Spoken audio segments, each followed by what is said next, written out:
আমি একটা government medical কলেজে স্টুডেন্ট, নিউ ফোর্থ ইয়ারে পড়ছেন আপনি? ইয়েস। আমার বাবা বিজনেস করে, আর আমরা 2 বোন। 2 বোন? আপনি কি বড় না ছোট? আমি ছোট। আপনি ছোট, আপনার আরেকটি বড় বোন রয়েছে। উনি কি ম্যারিড না আনম্যারিড? ম্যারিড। ওকে, আপনাদের বাড়ি কোথায়? বরিশাল। ওকে, বরিশাল আসলে খুবই সুন্দর একটা শহর। বরিশালের বন্ধু যারা শুনছেন তাদেরকে বলি, বরিশাল আসলে খুবই সাজানো গোছানো, খুব সুন্দর একটা শহর। ওখানে শহরের মাঝখানে একটা পুকুর আছে, পুকুরটার নামটা কি মনে আছে? বিবির পুকুর বলে, বিবির পুকুর। বিবির পুকুর বলে। তো চলুন আপনার গল্পটা শুরু করি। ছায়া, কোথা থেকে শুরু করবেন? ছোট থেকে শুরু করি। জি প্লিজ। আপনি একটু জোরে বলবেন। হ্যাঁ, আপনার কথা শুনে মনে হচ্ছে যে আপনাকে আমরা স্টুডিওতে নিয়ে এসেছি, কোনো কিছু খাবার টাবার কিছু দেয়নি, একদম দুর্বল। হ্যাঁ, একটু জোরে বলতে হবে প্লিজ। ওকে, চলুন শুরু করা যাক। আমার ছোটবেলাটা বিশেষ করে শহরেই বেশি কেটেছে। আমি স্টুডেন্ট হিসেবে মোটামুটি ভালোই ছিলাম, তার জন্য আমাকে শহরে পড়াশোনা করানোর জন্য শহরে রাখা হয়েছে। আমি মতিঝিল আইডিয়াল স্টুডেন্ট ছিলাম। তো ওইখানে পড়াশোনা করতাম। ক্লাস 6 পর্যন্ত ওইখানে পড়ার পর আমি অসুস্থ হয়ে যাই। অসুস্থ হয়ে যাওয়ার পরে আমি আমার গ্রামে শিফট হই। শিফট হওয়ার পরে আমি আমাদের ওইখানে গভর্নমেন্ট গার্লসে ভর্তি হই। ওইখানে আমার পড়াশোনা হয়। আমি ক্লাস 5-এ বৃত্তি পেয়েছিলাম, ক্লাস 8-এও বৃত্তি পেয়েছিলাম, এবং ক্লাস 9-এ সায়েন্স থেকে পড়াশোনা। ওকে, এসএসসি আপনি সায়েন্স ব্যাকগ্রাউন্ড ছিল? Background science, SSC, higher math সহ। বাহ বাহ বাহ। আমার ক্লাস যখন আমি 7-এ পড়ি তখন একটা ছেলে আমাকে খুব ডিস্টার্ব করে, অফার করে জাস্ট, কিন্তু তখন আমি এই ব্যাপারটা সম্পর্কে কোনো অবহিতই না, কিছুই আমি জানি না। আপনি ক্লাস 7-এ থাকা অবস্থায় আপনি ফিলিংসটাই বোঝেন না যে আসলে ব্যাপারটা কি। তখন আমার মাথার মধ্যে শুধু একটাই ইয়ে ছিল যে আমি পড়াশোনা, এর বাইরে কিছু তেমন কিছু না। এবং আমি খুব চঞ্চল ছিলাম। আমার ফ্যামিলি ব্যাকগ্রাউন্ডের যত পার্সন আছে সবাই আমাকে খুব পছন্দ করতো। তারপর মানে যখন আমি ক্লাস 7-এ যখন পড়ি তখন থেকে সবসময় আমার প্লেস ছিল 1। তো তারপর 7-এ যখন পড়ি তখন ওই ছেলেটা আমাকে ডিস্টার্ব করে, তখন আমি আমার বাসায় জানাই। ছেলেটা আসলে কে ছিল? ছেলেটা সম্পর্কে আমাদের একটু বলুন, যে আপনার পাড়ায় আশেপাশে থাকতো বা এরকম কিছু? আপনার বয়সের ডিফারেন্স কতটুকু ছিল? হ্যাঁ, আমার থেকে বয়সে 5 বছরের মতো ডিফারেন্স, কিন্তু ছোট ছিল আপনার 5 বছর? আমার 5 বছর বড় ছিল। আর ও পড়াশোনা সেরকম না, মানে আমি ক্লাস 7-এ যখন পড়ি ও তখন ক্লাস 9-এ পড়ে। ওকে, মানে ওর পড়াশোনার গ্যাপ ছিল এবং এসএসসি কমপ্লিট হয়নি, ওর গ্যাপ ছিল। পরে মানে ডিস্টার্ব করে, তখন আমি আমার বাসায় জানাই। বাসায় জানানোর পরে আমার বাসায় বলতে আমি আমার কিছু কাজিনের কাছে জানাই। কাজিনের কাছে জানানোর পর আমার কাজিন কি করে ওকে রাস্তা থেকে ডেকে মানে একটু শাসায় দেয় যে এরকম করবে না, এরকম করলে এরকম করবে। তো কিছুদিন চুপচাপ থাকে। চুপচাপ থাকার পর আমি আবার স্কুল যাই আসি, কোনো প্রবলেম করে না। কিছুদিন চুপচাপ থাকে, তারপর দেখা গেছে আমি যখন স্কুল যাই আমার সাথে সাথে যায়, আবার আমি যখন আসি তখন আমার সাথে সাথে আসে, এবং নানা রকম সাউন্ড করে। কি ধরনের সাউন্ড করতো মনে আছে? হ্যাঁ, এইরকম যে ভালো লাগে বললেই তো হয়, কি প্রবলেম, আমরা কি চলি না, এরকম মানে বিভিন্ন রকম সাউন্ড করে। তো মানে সাউন্ড করে এইভাবে ক্লাস 7 শেষ হয়ে যায়, ক্লাস 8 শেষ হয়ে যায়। তো 8-এ যখন আমি বৃত্তি পরীক্ষা দেব, তো বৃত্তি পরীক্ষাটা আমাদের স্কুল থেকে একটু দূরে আরেকটা স্কুলে আমার সেন্টারটা।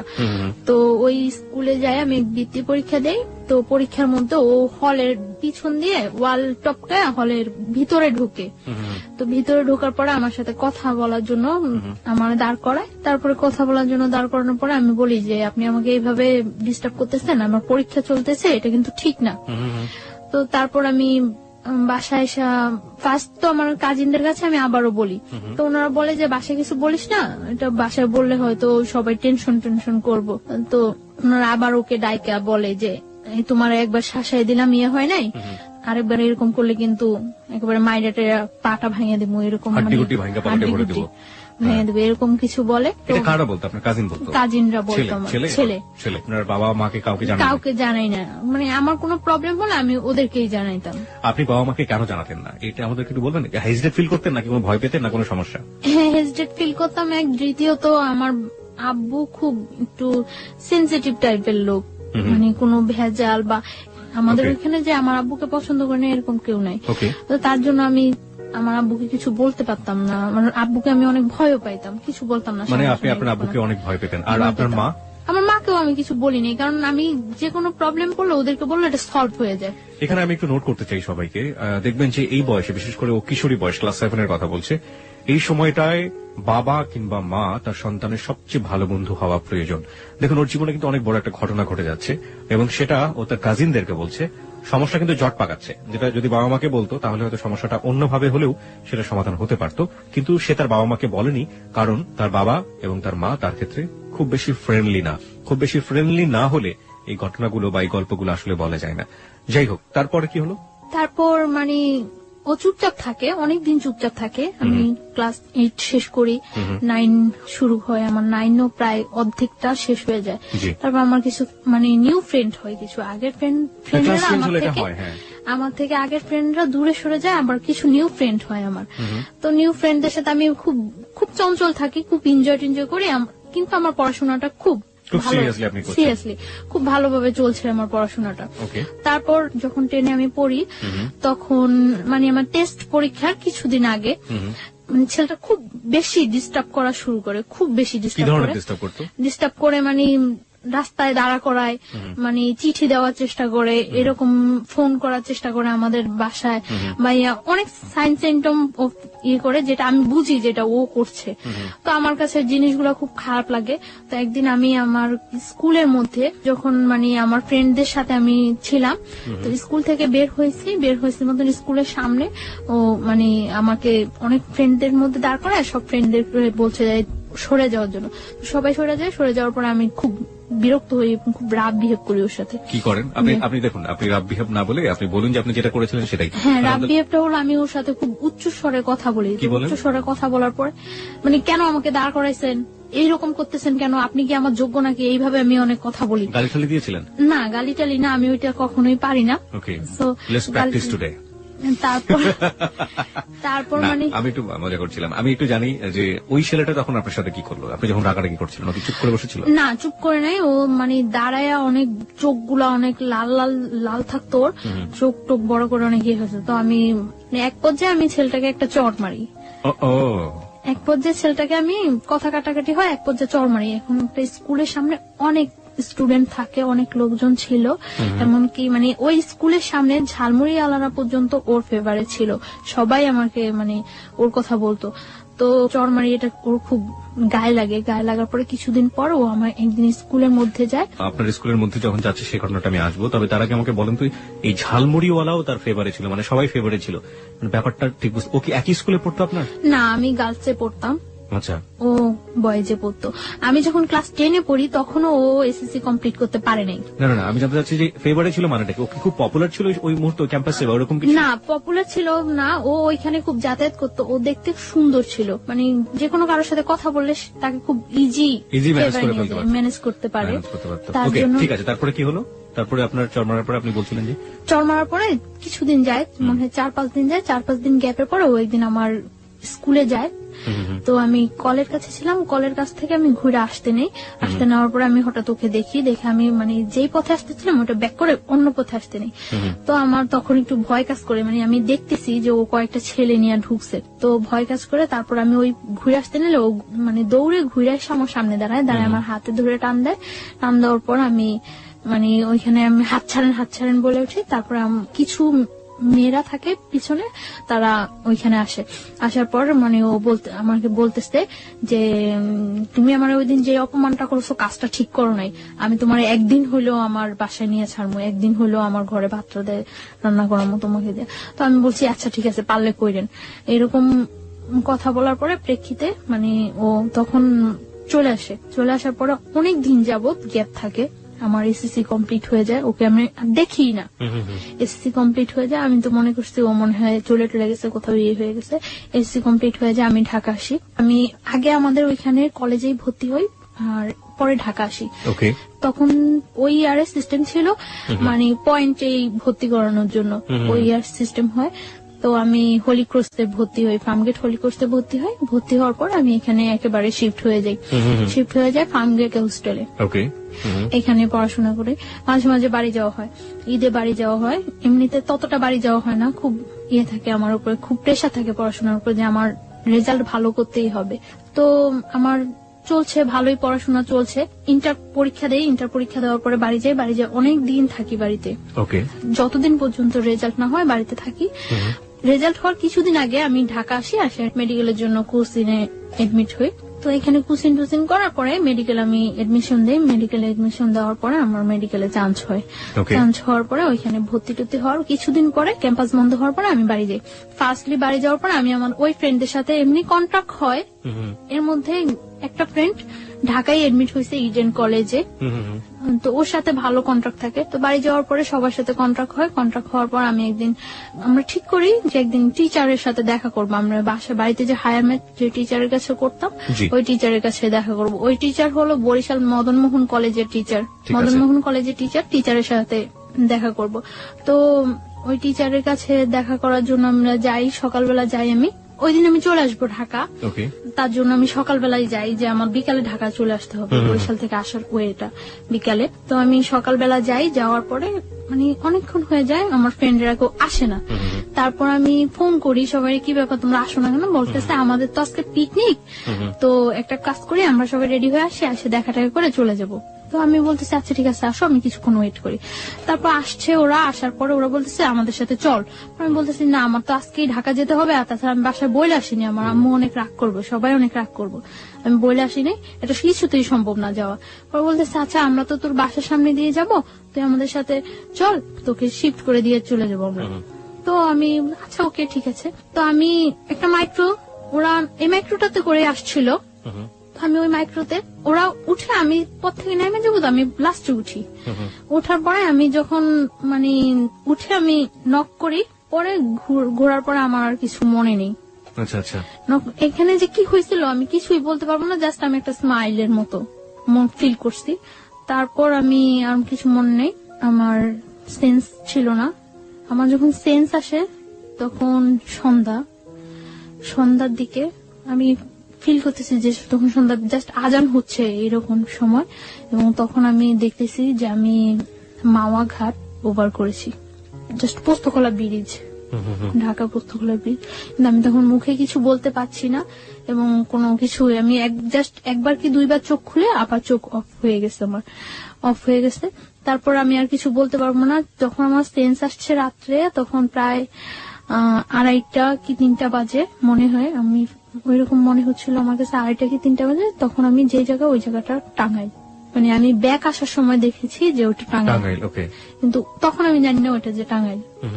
আমি একটা বাসায় আছি, ওই বাসায় অনেক লোকজন আছে, এবং আমি এর মধ্যে যখন আমি মাওয়াতে পোস্তকলা ব্রিজ, মাওয়া ঘাট যখন শেষ হলো, পোস্তকলা ব্রিজে যখন আমি চোখ খুললাম, তখন আমি দেখছি যে আমার পাশে ওই ছেলেটা বসা, সামনে আরেকটা ছেলে বসা, মাইক্রোতে 2টা ছেলে, আর আমি সামনে যে ছেলেটা বসা ওই ছেলেটাকে আমি কখনোই দেখি নাই, আর আমার সাথে পরিচিত না ছেলেটা। আপনি কি মাইক্রোতে তখন আপনি মাইক্রোর ভিতরে?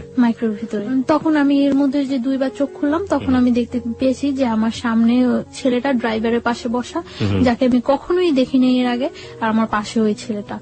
এবং তারপর তো রাত্রে আমি যেই বাসায়, যখন আমার সেন্স আসে তখন আমি ওই বাসায়, এবং আমি দেখি যে আমার চারপাশে অনেক লোকজন, ওই বাসার অনেক মেম্বার, বাট আমি তাদের কাউকে তো কখনোই দেখিনি, চিনিও না। তারপর আমি জিজ্ঞাসা করলাম যে আমি এখানে কেন আসছি এবং কিভাবে।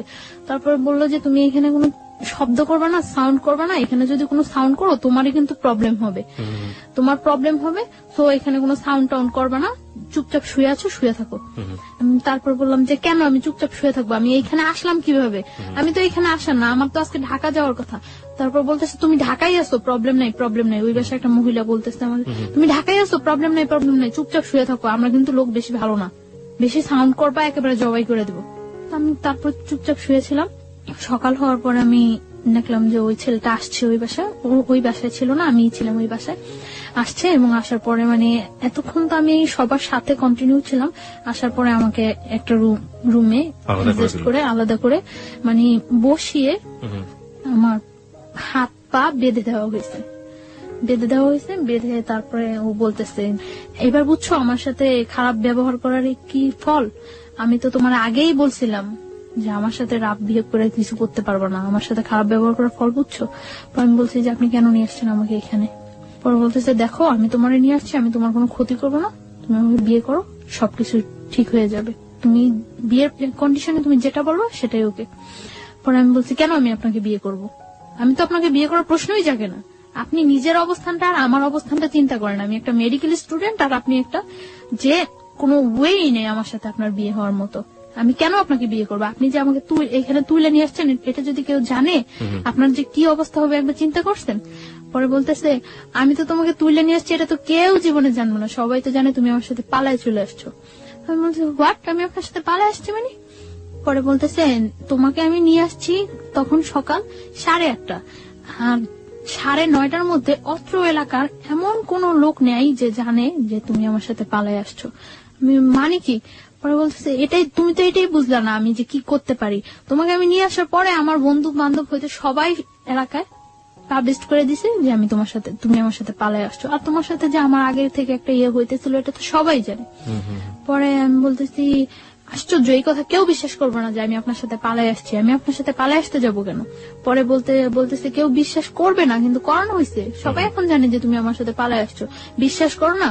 তারপর ও কয়েকটা নাম্বারে ফোন দিল, ফোন দিয়ে সবাই একই কথা বলতেছে, মানে ওর পরিচয়টা ও না দিয়ে জিজ্ঞাসা করতেছে যে ওই মেয়েটার সম্পর্কে এই কথাটা শুনলাম, ওই মেয়েটা নাকি পালাই গেছে, এরকম এরকম সবাই একই কথা বলতেছে, হ্যাঁ মেয়েটা পালাই গেছে, কত খারাপ মেয়ে, বাবা কত কষ্ট করে পড়াশোনা করেছে, খুব বিশ্রী বিশ্রী কমান্ড করতেছে সবাই আমার সম্পর্কে।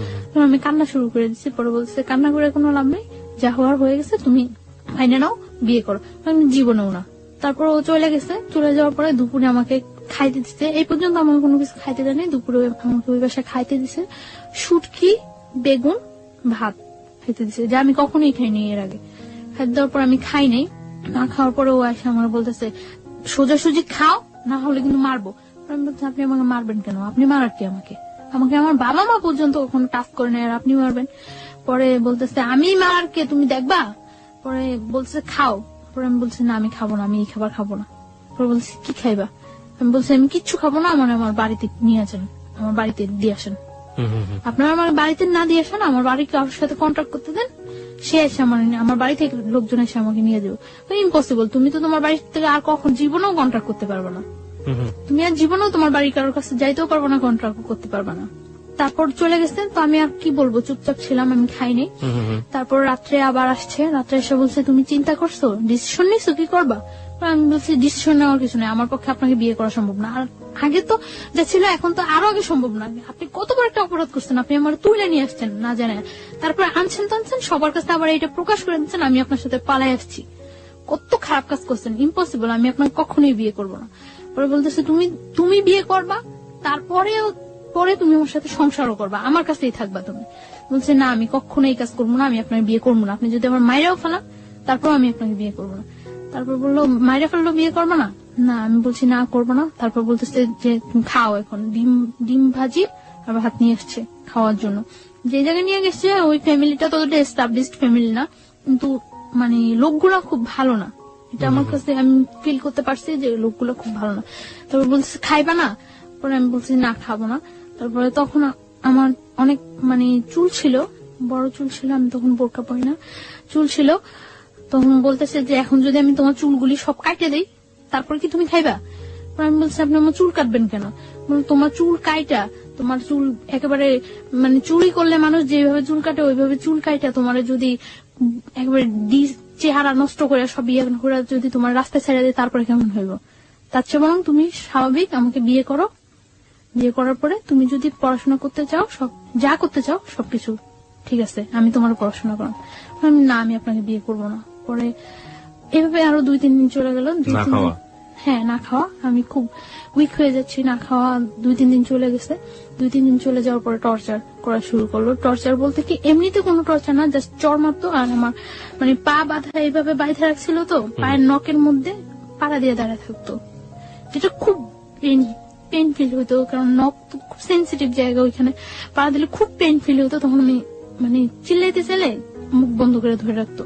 তো এইভাবে প্রায় 7-8 দিন চলে গেছে, 8 দিন 9 দিনের দিন, 9 দিনের দিন আমি মনে ইয়ে করছি, নিজে নিজে ইয়ে করতেছি যে এখান থেকে আমার, যেহেতু আমার ফ্যামিলি কেউ জানেই না আমি কোথায় আছি, আর এখান থেকে আমার খুঁজে বাই করা সম্ভব না যে আমি এইখানে আছি, যে খুঁজবো তারা খুঁজে যে বাই করবো, তারা কি আমার আদৌ খুঁজতেছে না এইটাই মনে করতেছে যে আসলে আমি পলাই গেছি, সেটাও তো আমি জানি না যে আমি কিভাবে শিওর হম যে হ্যাঁ আমার তারা খুঁজতেছে, তারা আমার খুঁজে নিবো, এই আশায় যে আমি বসে থাকবো, কিভাবে আমি শিওর হবো।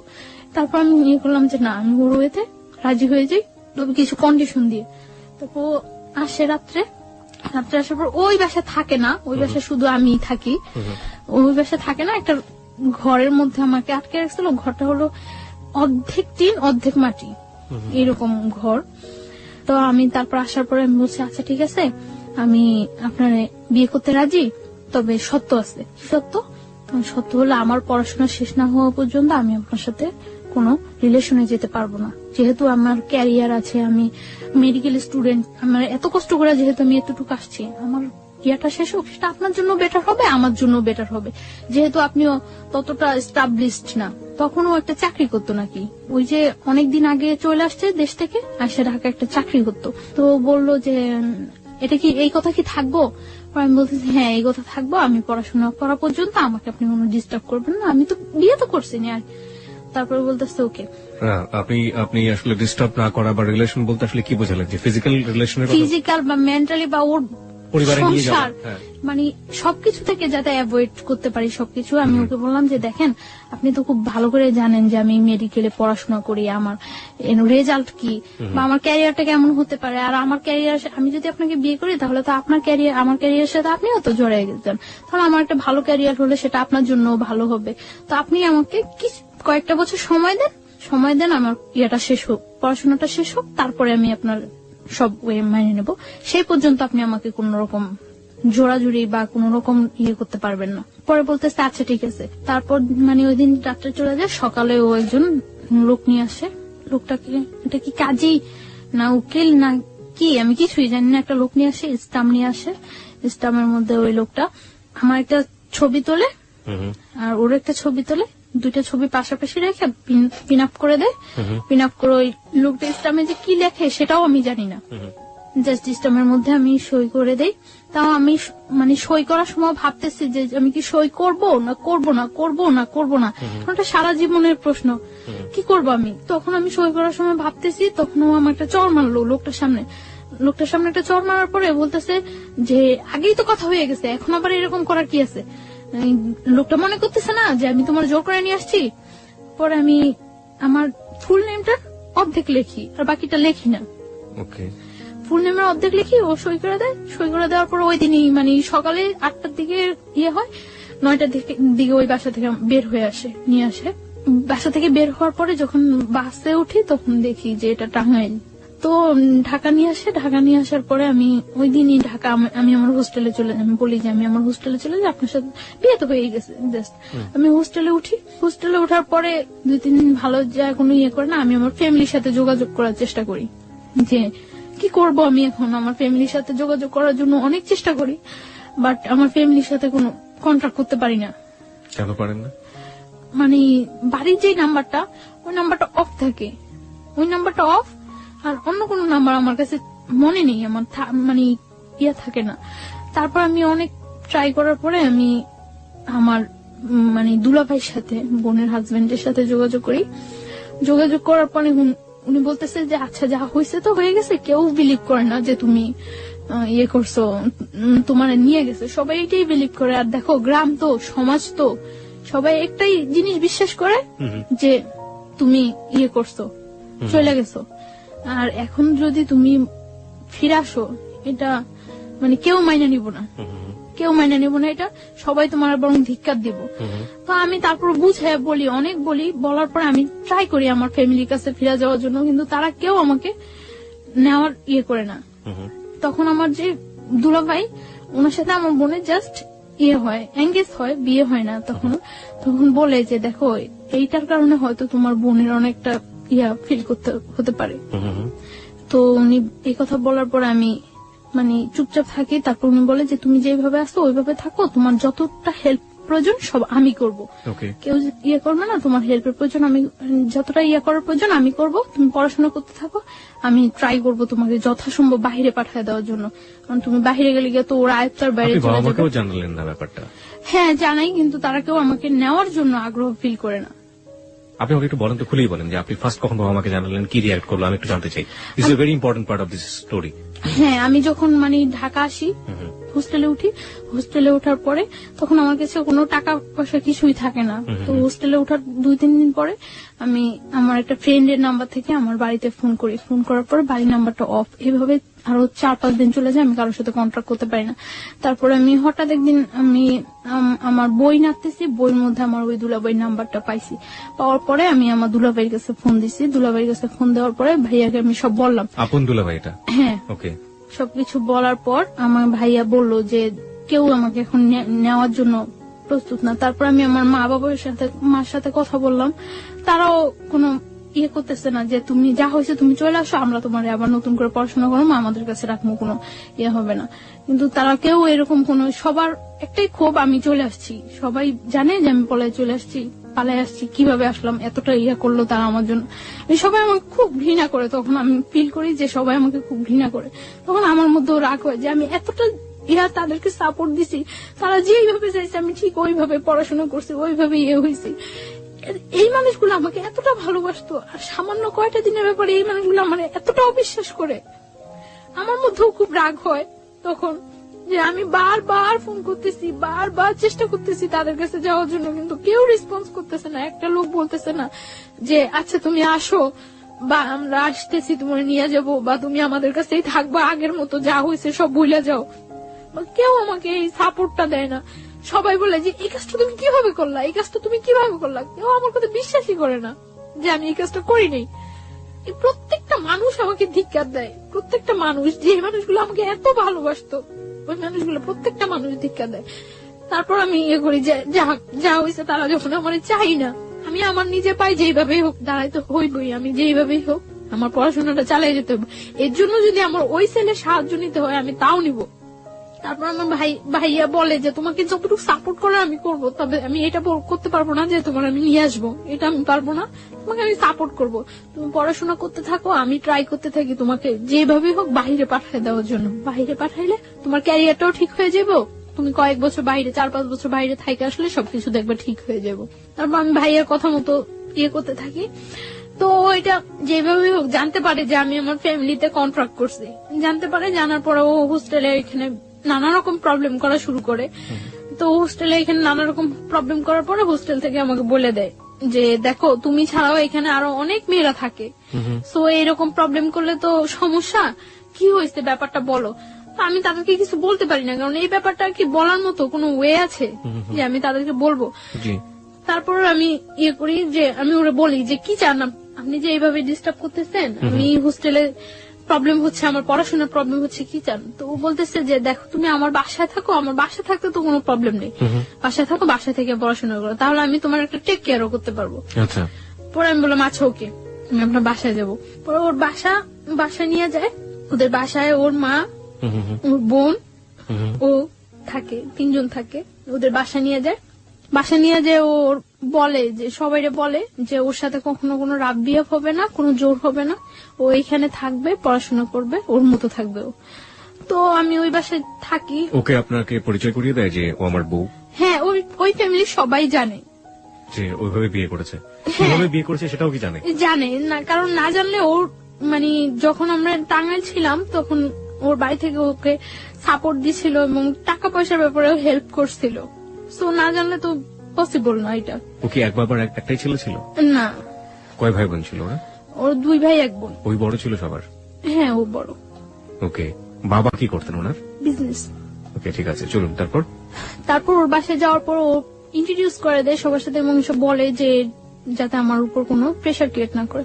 তো ওই বাসায় থেকে আমি পড়াশোনা করতেছি, ভালো ইয়ে করতেছি, কিন্তু আমার মনের মধ্যে সবসময় একটা ভয় কাজ করতো যে ওর বাসায় আছে, ও তো খারাপ, ও খারাপ না হলে এই কাজটা জীবনেও আমার সাথে করতে পারতো না। সো কখন যেন ও কি করে সবসময় আমার মনের মধ্যে একটা ভয় কাজ করতো। এবং আমি খুব দিন দিন খুব অসহায়, সবসময় মনে হতো যে দুনিয়াতে আমার কেউ নাই, আমি খুব অসহায় এরকম ফিল করতাম আমি। কারণ কারো কাছে আমি না প্রকাশ করতে পারতাম, না কারো কাছ থেকে কোনো সাহায্য নিতে পারতাম। তো আমার ভাইয়ার কাছে, আমি কলেজে যাই ভাইয়ার কাছে ফোন দিতাম। ফোন দেওয়ার পরে ভাইয়া বলতো যে যেহেতু ও তোমার উপর কোনো প্রেশার করছে না, তুমি থাকো, আমি যতদিন পর্যন্ত তোমার বাহিরেও যাওয়ার ওয়েট না করতে পারতেছি ততদিন পর্যন্ত তুমি থাকতে হইবে এখানে।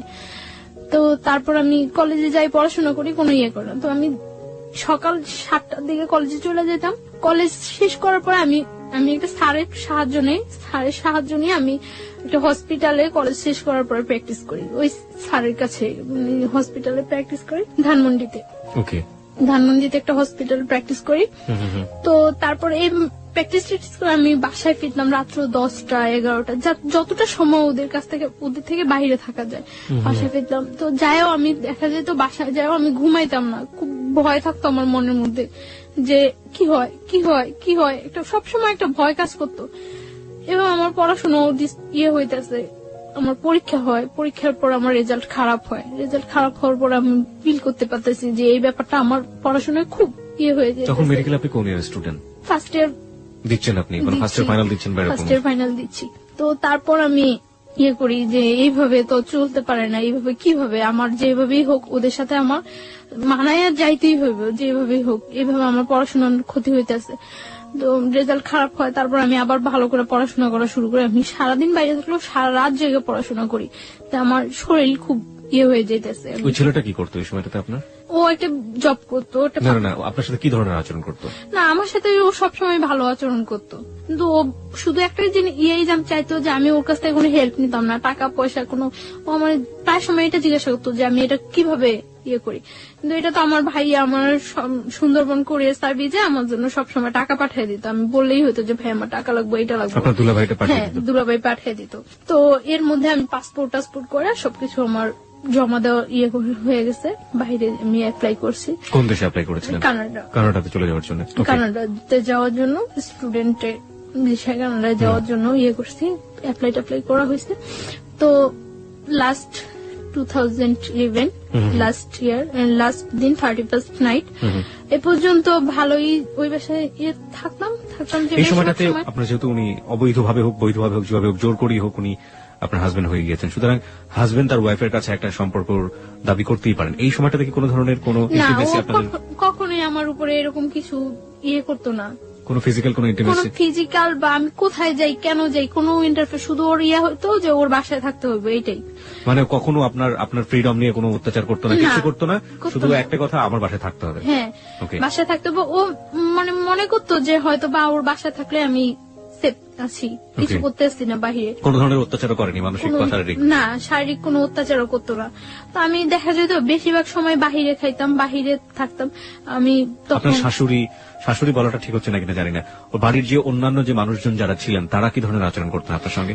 হ্যাঁ, আমার শাশুড়ি মানে ওর মা ফিল করতে পারতো যে আমি ওকে খুব ডিসলাইক করি এবং আমি আজকে হোক কালকে হোক চলে যাবো, এটা উনি ফিল করতে পারতো। উনি সবসময় বলতো যে এই মেয়ের জন্য এত কিছু করতেছোস, এই মেয়ের পড়াশোনা করানোর জন্য এই মেয়ের জন্য এত কিছু করতেছ, মেয়ে থাকবো না। তো সবাই বলতো, মানে উনি আপনার সাথে কোনো খারাপ আচরণ করতো না, আমার সাথে কোনো করতো না। আমার সাথে জাস্ট মানে আমি খুব কথা বলতাম না বাসায়, যে সবসময় আমি চুপচাপ থাকতাম, অফ থাকতাম সবসময়।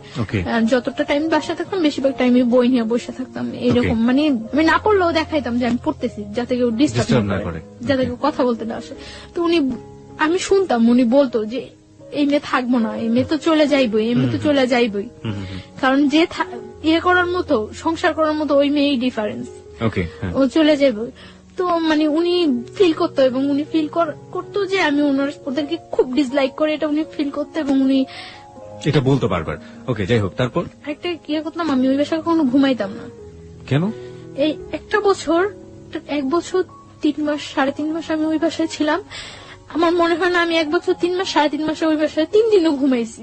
কখনো আমি ঘুমাইতাম না। আমার মনের মধ্যে এটা ভয় কাজ করতো, হয় আমার মায়ের ফেলাইবো, না আমার সাথে জোর করে কিছু করবো, এরকম একটা ভয় সবসময় মনের মধ্যে কাজ করতো।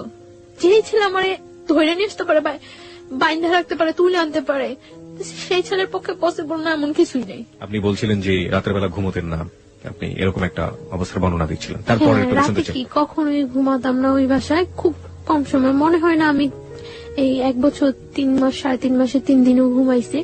আমার বেশিরভাগ আমি কলেজ ক্লাস শেষ করে যে গ্যাপটা হতো, ক্লাস থেকে আমি নিউ একটা হসপিটালে যাইতাম যেখানে আমি প্র্যাকটিস করতাম, এই গ্যাপটা আমি বেশিরভাগ সময় স্লিপিং ট্যাবলেট নিয়ে কলেজ হোস্টেলে ঘুমাইতাম অনেকক্ষণ যাবত, 2 ঘন্টা 2.5 ঘন্টা 1 ঘন্টা 1.5 ঘন্টা।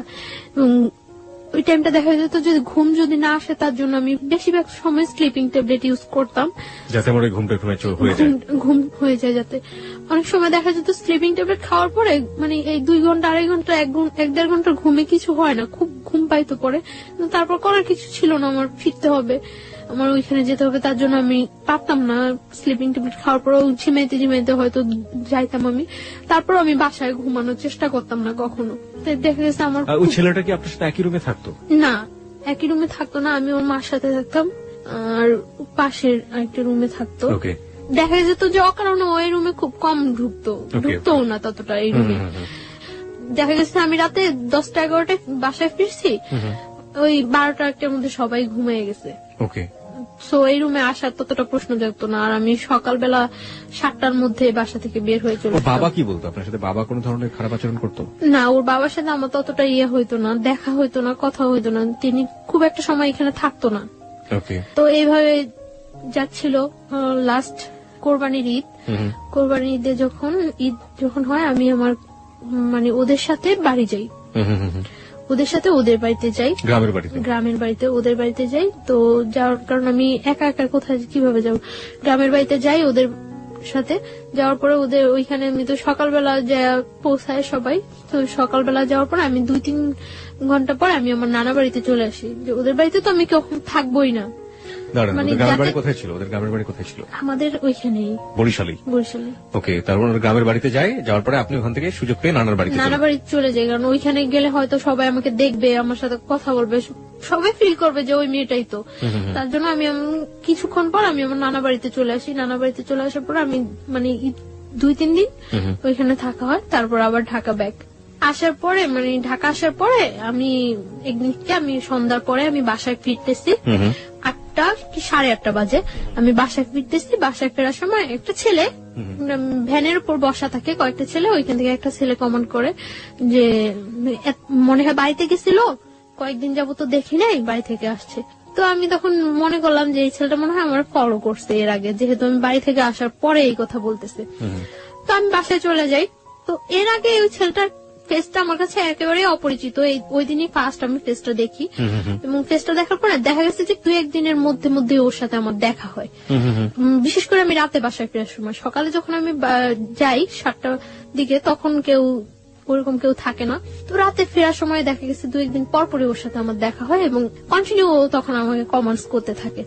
তো এর আগে আমি যখন পড়াশোনা করি, পড়াশোনা অবস্থা অনেক অফার হয়, কিন্তু কখনো আমার কাছে ওইগুলা রেসপন্স হয় না এবং খুব খারাপ লাগে, কিন্তু ওর কমেন্টসটা কেন যেন আমার ভালো লাগছিল। তো তখন তো আমি একেবারে সম্পূর্ণ একা, কোন ফ্রেন্ডদের সাথেও ততটা মিশতে পারি না, করতে পারি না, দেখা গেছে খুব ডিজার্ভ থাকি। তো ওর কমেন্টস গুলো ভালো লাগার পরে ও কমেন্টস করতে আমি কিছু বলতাম না, আমি শুধু হাসতাম। এরকম কিছুদিন কমেন্টস করার পর একদিন সকালবেলা, আমি ওই দিন শুক্রবার, আমি ওই দিন কলেজ আসিনি, তো সকালবেলা 11টার দিকে আমি বাসা থেকে বের হয়েছি। বাসা থেকে বের হওয়ার পর ও তখন মনে হয় সম্ভবত ফার্স্ট ঘুম থেকে উঠছিল, তো ঘুম থেকে উঠে ও বের হয়ে আমারে দেখছিল, তো বলতেছে আজকে দিনটা অনেক ভালো যাবে। ঘুম থেকে উঠে দেখছি অ্যাঞ্জেল। তো আমি হাসা দিছি, হাসছিলাম, হাসার কাজ। কিভাবে দেখলো আপনাকে? মানে আপনি তো আপনার ওই আগের বাসাতেই থাকতেন। হ্যাঁ, ওই বাসাটা আর ওই বাসা, ওদের বাসাটা কাছাকাছি, একদম কাছাকাছি একদম। কোথায় ছিল বাসা? ঢাকার? এটা ঢাকার এলাকার নাম বললে কোনো সমস্যা নেই, আপনি ছেলের নামও বলেনি, কোনো সমস্যা নেই। কোথায় ছিল বাসাটা? ওর নামটা বলি আমি, ওর নামটা রুমেল। মানে যে ছেলে আপনাকে জোর করে বিয়ে করেছে? না, মানে সেকেন্ড ওয়ান, যে সাথে পরিচয় হচ্ছে। আর বাসাটা কোথায় ছিল ঢাকার? আপনি বাসাটা বলতে যাচ্ছেন না? ওকে, ঠিক আছে, যান। তারপর? কারণ ওই এলাকাটার সবাই প্রায় কম বেশি ঘটনাটা জানে এবং আপনাকে সবাই চেনে। ওকে, ঠিক আছে। আমি এখানে একটু শ্রোতারা অনেক খেপে যাবেন আপনার উপরে, আমি একটু শ্রোতাদেরকে অ্যাড্রেস করতে চাই। দেখুন, আপনারা যারা বলছেন যে আপনারা ওর বাসার নামটা জানতে চান, ও কোথায় থাকে সবকিছু জানতে চান, এই প্রশ্নগুলো আমি ওকে করেছি, এবং তারপরও যারা ক্ষিপ্ত হয়ে যাচ্ছেন ওর উপর, তাদের উদ্দেশ্যে আমি একটু বিনয়ের সাথে বলতে চাই, ওর বাসার অ্যাড্রেসটা জেনে বা যে ঘটনাটা যেখানে ঘটেছে এটা জেনে আপনি কি বা করবেন বলুন। আপনার এখানে বলতে চাচ্ছি না এই কারণে যে আমি তো সম্পর্কটা থেকে এখনো বিচ্ছিন্ন না। এক্স্যাক্টলি, আমরা গল্পের শেষ পর্যন্ত যাবো, সেটা আপনি আগে থেকে কিছু বলে দিন না। আমরা একটা জিনিস বলি আপনাকে, সেটা হচ্ছে তাদেরকে বলবো যে প্লিজ আমরা গল্পটা থেকে সবাই যে জিনিসটা নেবার চেষ্টা করবো সেটা হচ্ছে মোরাল লেসনটা আসলে কি, ভুলটা আসলে কারা কারা করেছে, কোন কোন জায়গাগুলোতে ভুল হয়েছে, বাসার ঠিকানা জেনে কিংবা ওর পার্সোনাল লাইফ সম্পর্কে আরো বেশ কিছু জেনে, ও কোথায় থাকে সেটা জেনে আসলে ওর কতটুকু কিওর আমরা করতে পারবো। হ্যাঁ, সেই হেল্পের জায়গাটা যদি কিছু থেকে থাকে, করার থাকে, তাহলে ও যতটুকু বলবে ততটুকুই আসলে এনাফ। আমরা ওই শ্রদ্ধার জায়গাটুকু যিনি গেস্ট হয়ে আসেন, অতিথি হয়ে আসেন, তার প্রতি যেন বজায় রাখি। জি প্লিজ, তারপরে বলুন। তারপর আমি মানে যে কাজে বাসা থেকে বের হয়েছি ওই কাজে চলে যাই। তো চলে যাওয়ার পর এইভাবে চলতে থাকে কিছুদিন। তো 31st নাইট আমি সন্ধ্যার পরে বাসায় ফিরছি। তো আমি কিছু চকলেট কিনি। তো চকলেটের দোকানে যাওয়ার আগেই ও বলতেছে যে আজকে বলে দেব নাকি সামনের বছর পর্যন্ত ওয়েট করব। তো ও বলতেছে, তখন আমি চকলেট কিনে আসার সময় ওর হাতে ওর একটা চকলেট মানে দূর থেকে এভাবে ধরে দিছি, দিয়ে বলতেছি যে কারোর জন্য কি কখনো কিছু ওয়েট করে, সবকিছু সময় মতোই বলতে হয়। আর এই যে একটা বছর গেছে গিয়ে, এরকম একটা বছরের মতো একটা জীবনও চলে যেতে পারে। সো কারোর জন্য কখনো কিছু ওয়েট করানো উচিত না। যেটা আমার বলার বা যেটা আমার করার সেটা জাস্ট টাইমেই করা উচিত। তো ওই কথাটা বলার পর আমি এই কথাটা বলে আমি সাথে সাথে কিছু না বলে সাথে সাথে চলে আসতেছি। ও আমার পিছনে আসতেছে। তো আসে আমার বাসার গলির মধ্যেই, মানে যে বাসা আমি যাবো ওই বাসার গলির মধ্যে ও বললো যে জাস্ট 1 মিনিট একটু দাঁড়ান। তো আমি দাঁড়াইলাম, দাঁড়ানোর পরে বলতেছে আপনার নামটা জানতে পারি? তো আমি আমার নামটা বললাম। বলার পর ও বলতেছে যে আপনার ফোন নাম্বারটা জানতে পারি? সরি, আমার ফোন নাম্বারটা তো দেওয়া যাবে না। পরে বলতেছে যে এই চকলেটটা নিয়ে যান, আজকে যদি আপনার ফোন নাম্বারটা আমাকে দিতেন সেটাই আমার জন্য বড় গিফট হতো। আমি বললাম যে আমি চকলেটটা নিয়ে যে আপনি ব্যাগ দিয়ে নিয়ে যেতে পারি, বাট আমি আমার ফোন নাম্বারটা দিতে পারবো না। তো বলতেছে দিবেন না? আমি বলতেছি না, ফোন নাম্বারটা দেবো না। পরে বলতেছে চকলেটটা দিয়ে দিবেন? পরে বলতেছে না, চকলেটটা নিয়ে চলে গেছে। চলে যাওয়ার পর তো 1st জানুয়ারি ওর সাথে আমার দেখা হয় নাই। তো 2nd 3rd জানুয়ারিতে ওর সাথে আবার আমার সাথে দেখা হয়েছে। দেখা হওয়ার পরে দেখা গেছে ও আমি যেই টাইমটা বাসা ফিরি ঠিক ওই টাইমটা স্পেসিফিক ধরে রাখে এবং ওই টাইমটা আমার সাথে কথা বলে। প্রত্যেকদিন যাওয়ার সময় কথা বলে, ও বলে আমিও বলি। মানে ও যেটা বলে আমি ওটা রিপিট অ্যান্সার করি।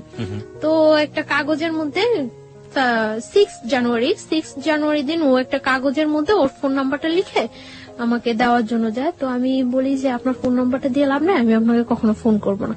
তো বলে যে তাহলে আপনার ফোন নাম্বারটা প্লিজ দেন। তো আমি নাম্বারটা দেই। দেওয়ার পর আমি বাসায় ঢুকতে না ঢুকতেই ও ফোন করার পর ও বলতেছে যে আমি ওর নাম জিজ্ঞাসা করি। নাম জিজ্ঞাসা করে ওর নাম বলার পরে ও আমারে বলতেছে আপনি কি নার্স? আমি বলতেছি না, সরি আমি নার্স না।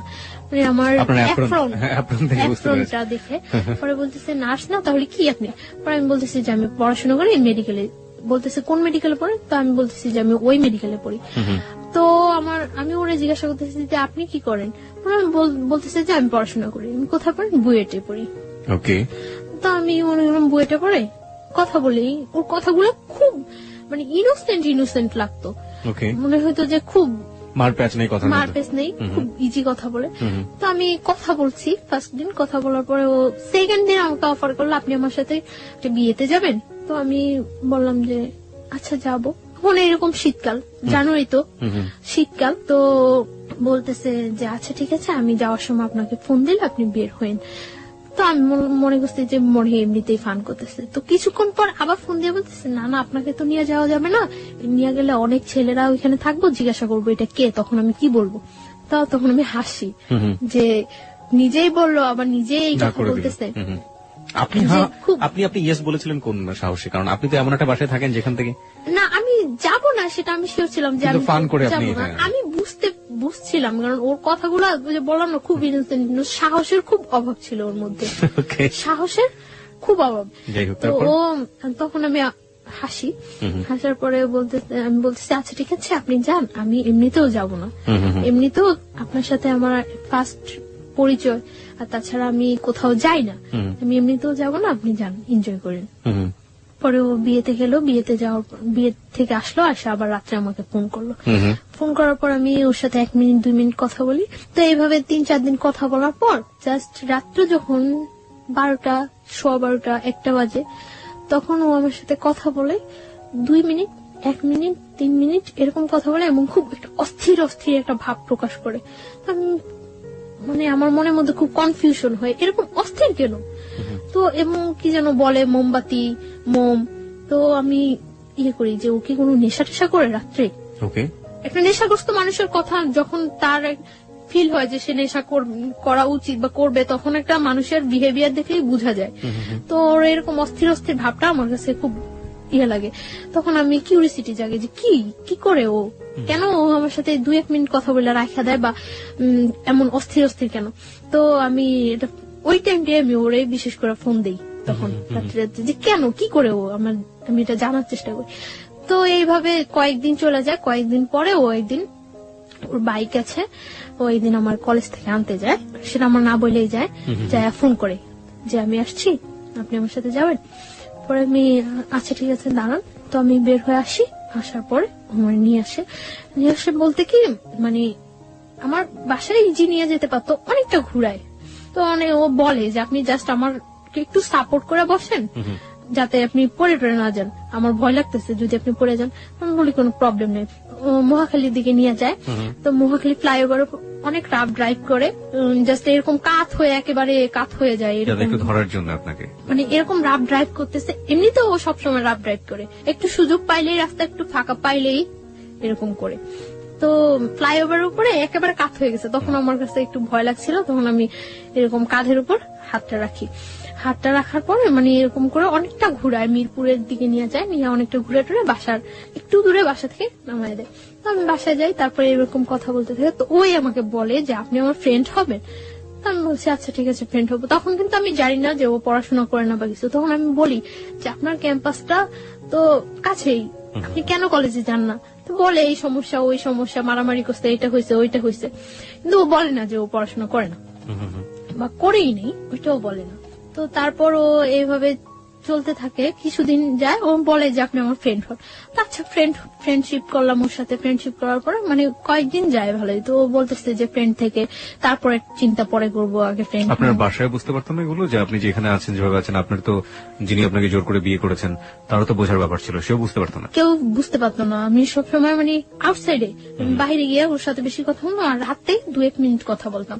তো একদিন আমরা ধানমন্ডি লেকে নিয়ে যায় আমাকে কলেজ থেকে, মানে কথা বলতে থাকে। তো কথার মধ্যে আমি হঠাৎ দেখি ও সিগারেট খাচ্ছে। তো তখন আমি ইয়ে করি যে ও স্মোক করে। তো আমি ওর কথার মধ্যে জিজ্ঞাসা করি যে আপনি কি কোনো নেশা করেন, ড্রাগস নেন বা অ্যাডিক্টেড আপনি? পরে বলতেছে যে হ্যাঁ। পরে আমি বলতেছি যে কেন? পরে বলতেছে যে আমার লাইফে একটা কষ্ট আছে তার জন্য। তো আমি বলতেছি কি কষ্ট? তো বলে যে একটা মেয়ের সাথে আমার অ্যাফেয়ার ছিল, তো মেয়েটা আমার ছাইড়ে চলে গেছে, তারপর থেকে আমি ইয়ে করি। তারপর মানে এই কথা বলে। তো আমি বলতেছি যে মেয়েটা চলে গেছে তার জন্য আপনি এইভাবে ড্রাগ নিচ্ছেন, এটা কিন্তু ঠিক না। এইভাবে ও কথাটা বলছে, আমার কাছে খুব খারাপ লাগছে। তারপর আমি ওর সাথে ভালো ফ্রেন্ডশিপ করি, প্রায় প্রত্যেক দিনই কথা বলি, সকালে যাওয়ার সময় কথা বলি, বিকালে আসার সময় কথা বলি। তো ও দেখা গেছে মানে আমার বাসার সামনে দিয়ে যাওয়ার সময়, মানে যেতে হলে আমার বাসার সামনে দিয়ে যেতে হয়, আর আমার আসতে হলে ওর বাসার সামনে দিয়ে আসতে হয়। মানে যাচ্ছে আমাকে দেখে যাচ্ছে, আসছে আমাকে দেখে আসছে, এভাবে চলতে থাকি কিছুদিন। তারপরে কিছুদিন চলার পরে একদিন আমি মানে আমার মার সাথে কথা বলি। আমি মার সাথে কথা বলার পর আমার মন খুব খারাপ থাকে। তখন মার্চের 7 তারিখ, 8 তারিখ থেকে আমার পরীক্ষা, 3rd সেমিস্টার। তো আমি ইয়ে করি, মার সাথে কথা বলার পরে মানে আমার মন খুব খারাপ থাকে। খারাপ থাকার পর আমি ওরে ফোন করি, আমার সাথে মুভি দেখবেন? পরে বলতেছে হ্যাঁ দেখবো। আমি বলতেছি আচ্ছা ঠিক আছে। তখন বাজে 12:30 দুপুর। হ্যাঁ দুপুর, আমরা 3টার দিকে মুভি দেখবো এই করি। পরে ও অনেক ফ্রেন্ডদের ফোন দেয় ওর যে কোন হলে মুভি দেখা যায়, মুভি দেখার মতো কোন ভালো পরিবেশ আছে। তখন মানে স্টার নেটফ্লিক্সে তো সিটিতে নিয়ে আসে আমাকে, বাসা থেকে বের হই 2টার দিকে। তো আস্তে আস্তে আসার পরে লাল টিপ মুভিটাই হয়।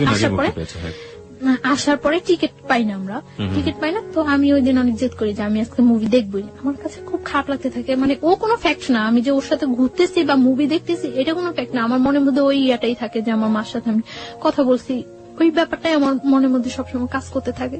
টিকিট পায় না, টিকিট না পাওয়ার পরে 7টা শো টিকিট ইয়ে করে, আচ্ছা প্রবলেম নেই 7টাই দেখবো। টিকিট কেনার পরে এখন এখানে গিয়ে এতক্ষণ ওয়েট করবো। তো ও আমাকে বাইরে নিয়ে যায় বাইক দিয়ে, একেবারে টিএসসি ভার্সিটি হয়ে একেবারে ওইদিকে জগন্নাথ কলেজ টলেজ ওইদিকে ইয়ে হয়ে ঘুরায়। তো ঘোরানোর পরে গোলা কিনে গোলা কিনে, আমি তো গোলা খাই। গোলা খাওয়ার পরে ও শহীদ মিনারের ওইখানে বসে, ও বাইকের উপরে বসে, আমি শহীদ মিনারের যে সিঁড়ি, আছে হ্যাঁ, সিঁড়িতে। প্রাচীরটা আছে Okay. যে সাইডে একেবারে ওইখানে বসে। স্যান্ডেল খুলে বসছিলেন না স্যান্ডেল না মানে পা ঝুলে, পা Okay. ওই পাশে ঝুলে। শহীদ মিনার সম্পর্কে আপনারা মাঝে মাঝে এই ধরনের পত্রপত্রিকা আমরা ইনফরমেশন গুলো পাই, যারা ওখানে বসেন, কাপল বসেন আর নর্মাল মানুষ বসেন, যাই বসেন না কেন, শুধুমাত্র 21শে ফেব্রুয়ারির দিন ছাড়া আর এই ফেব্রুয়ারি মাস ছাড়া বাকি দিনগুলো আসলে আমাদের শ্রদ্ধা থাকে না, আমরা স্যান্ডেল সহ উঠে যাই, যাচ্ছে তাই একটা পরিবেশ থাকে। কর্তৃপক্ষ যারা আছেন তারা তার দৃষ্টি রাখেনি না, কর্তৃপক্ষের কথা বাদ দিলাম, আমাদের অন্তরের জায়গা হচ্ছে ওটা, সেই অন্তরকে যেন আমরা শ্রদ্ধা করি, এমন কোন অ্যাক্টিভিটিস ওখানে না করি। যাই হোক, হ্যাঁ, তারপর আপনি যেটা বলছিলেন। তারপর বসার পরে কথা টথা বলি, অনেকক্ষণ কথা টথা বলার পর আমরা আবার ব্যাক করি। ছবি টবি দেখেছিলেন দুজনে হ্যাঁ, একসাথে? হ্যাঁ। মুভি দেখছিলাম, আমি মুভি দেখতেছিলাম, খুব মনোযোগ দিয়ে কি মুভি ধরনের কথা দেখতেছিলাম। হতো ওই সময় আপনাদের মধ্যে? জাস্ট এই কথা ওই কথা, ওইটা করছে ওইটা করছে এটা করছে এরকম। তো ও কখনো আমার সম্পর্কে জানতে চায়নি, আমার ফ্যামিলি ব্যাকগ্রাউন্ড বা কখনো জানতে চায় না। আর আমি আমার ফ্যামিলি ব্যাকগ্রাউন্ড ওর কাছে সব সত্যই বলছি। ফ্যামিলি বলেছেন, বাট আপনার যে বিয়েটা হয়েছে বা শুধু এটাই বলি, এই পার্টটা আপনি বলেন। এই পার্টটা বলিনি। তো আমি এখানে কোথায় থাকি সেটা ও কখনো আমার কাছে জানতে চায় না। আমরা মুভি দেখি, আমি মুভিটা খুব মনোযোগ দিয়ে দেখি এবং ভালো লাগে আমার কাছে মুভিটা। আর ও মুভি দেখে না, ও এখানে বসে আমাকে দেখে। তা আমি বের হয়ে ওরে বলতেছি যে মুভি কেমন লাগলো, বলতেছে আমি কি মুভি দেখছি নাকি? আমি তো কি দেখছেন?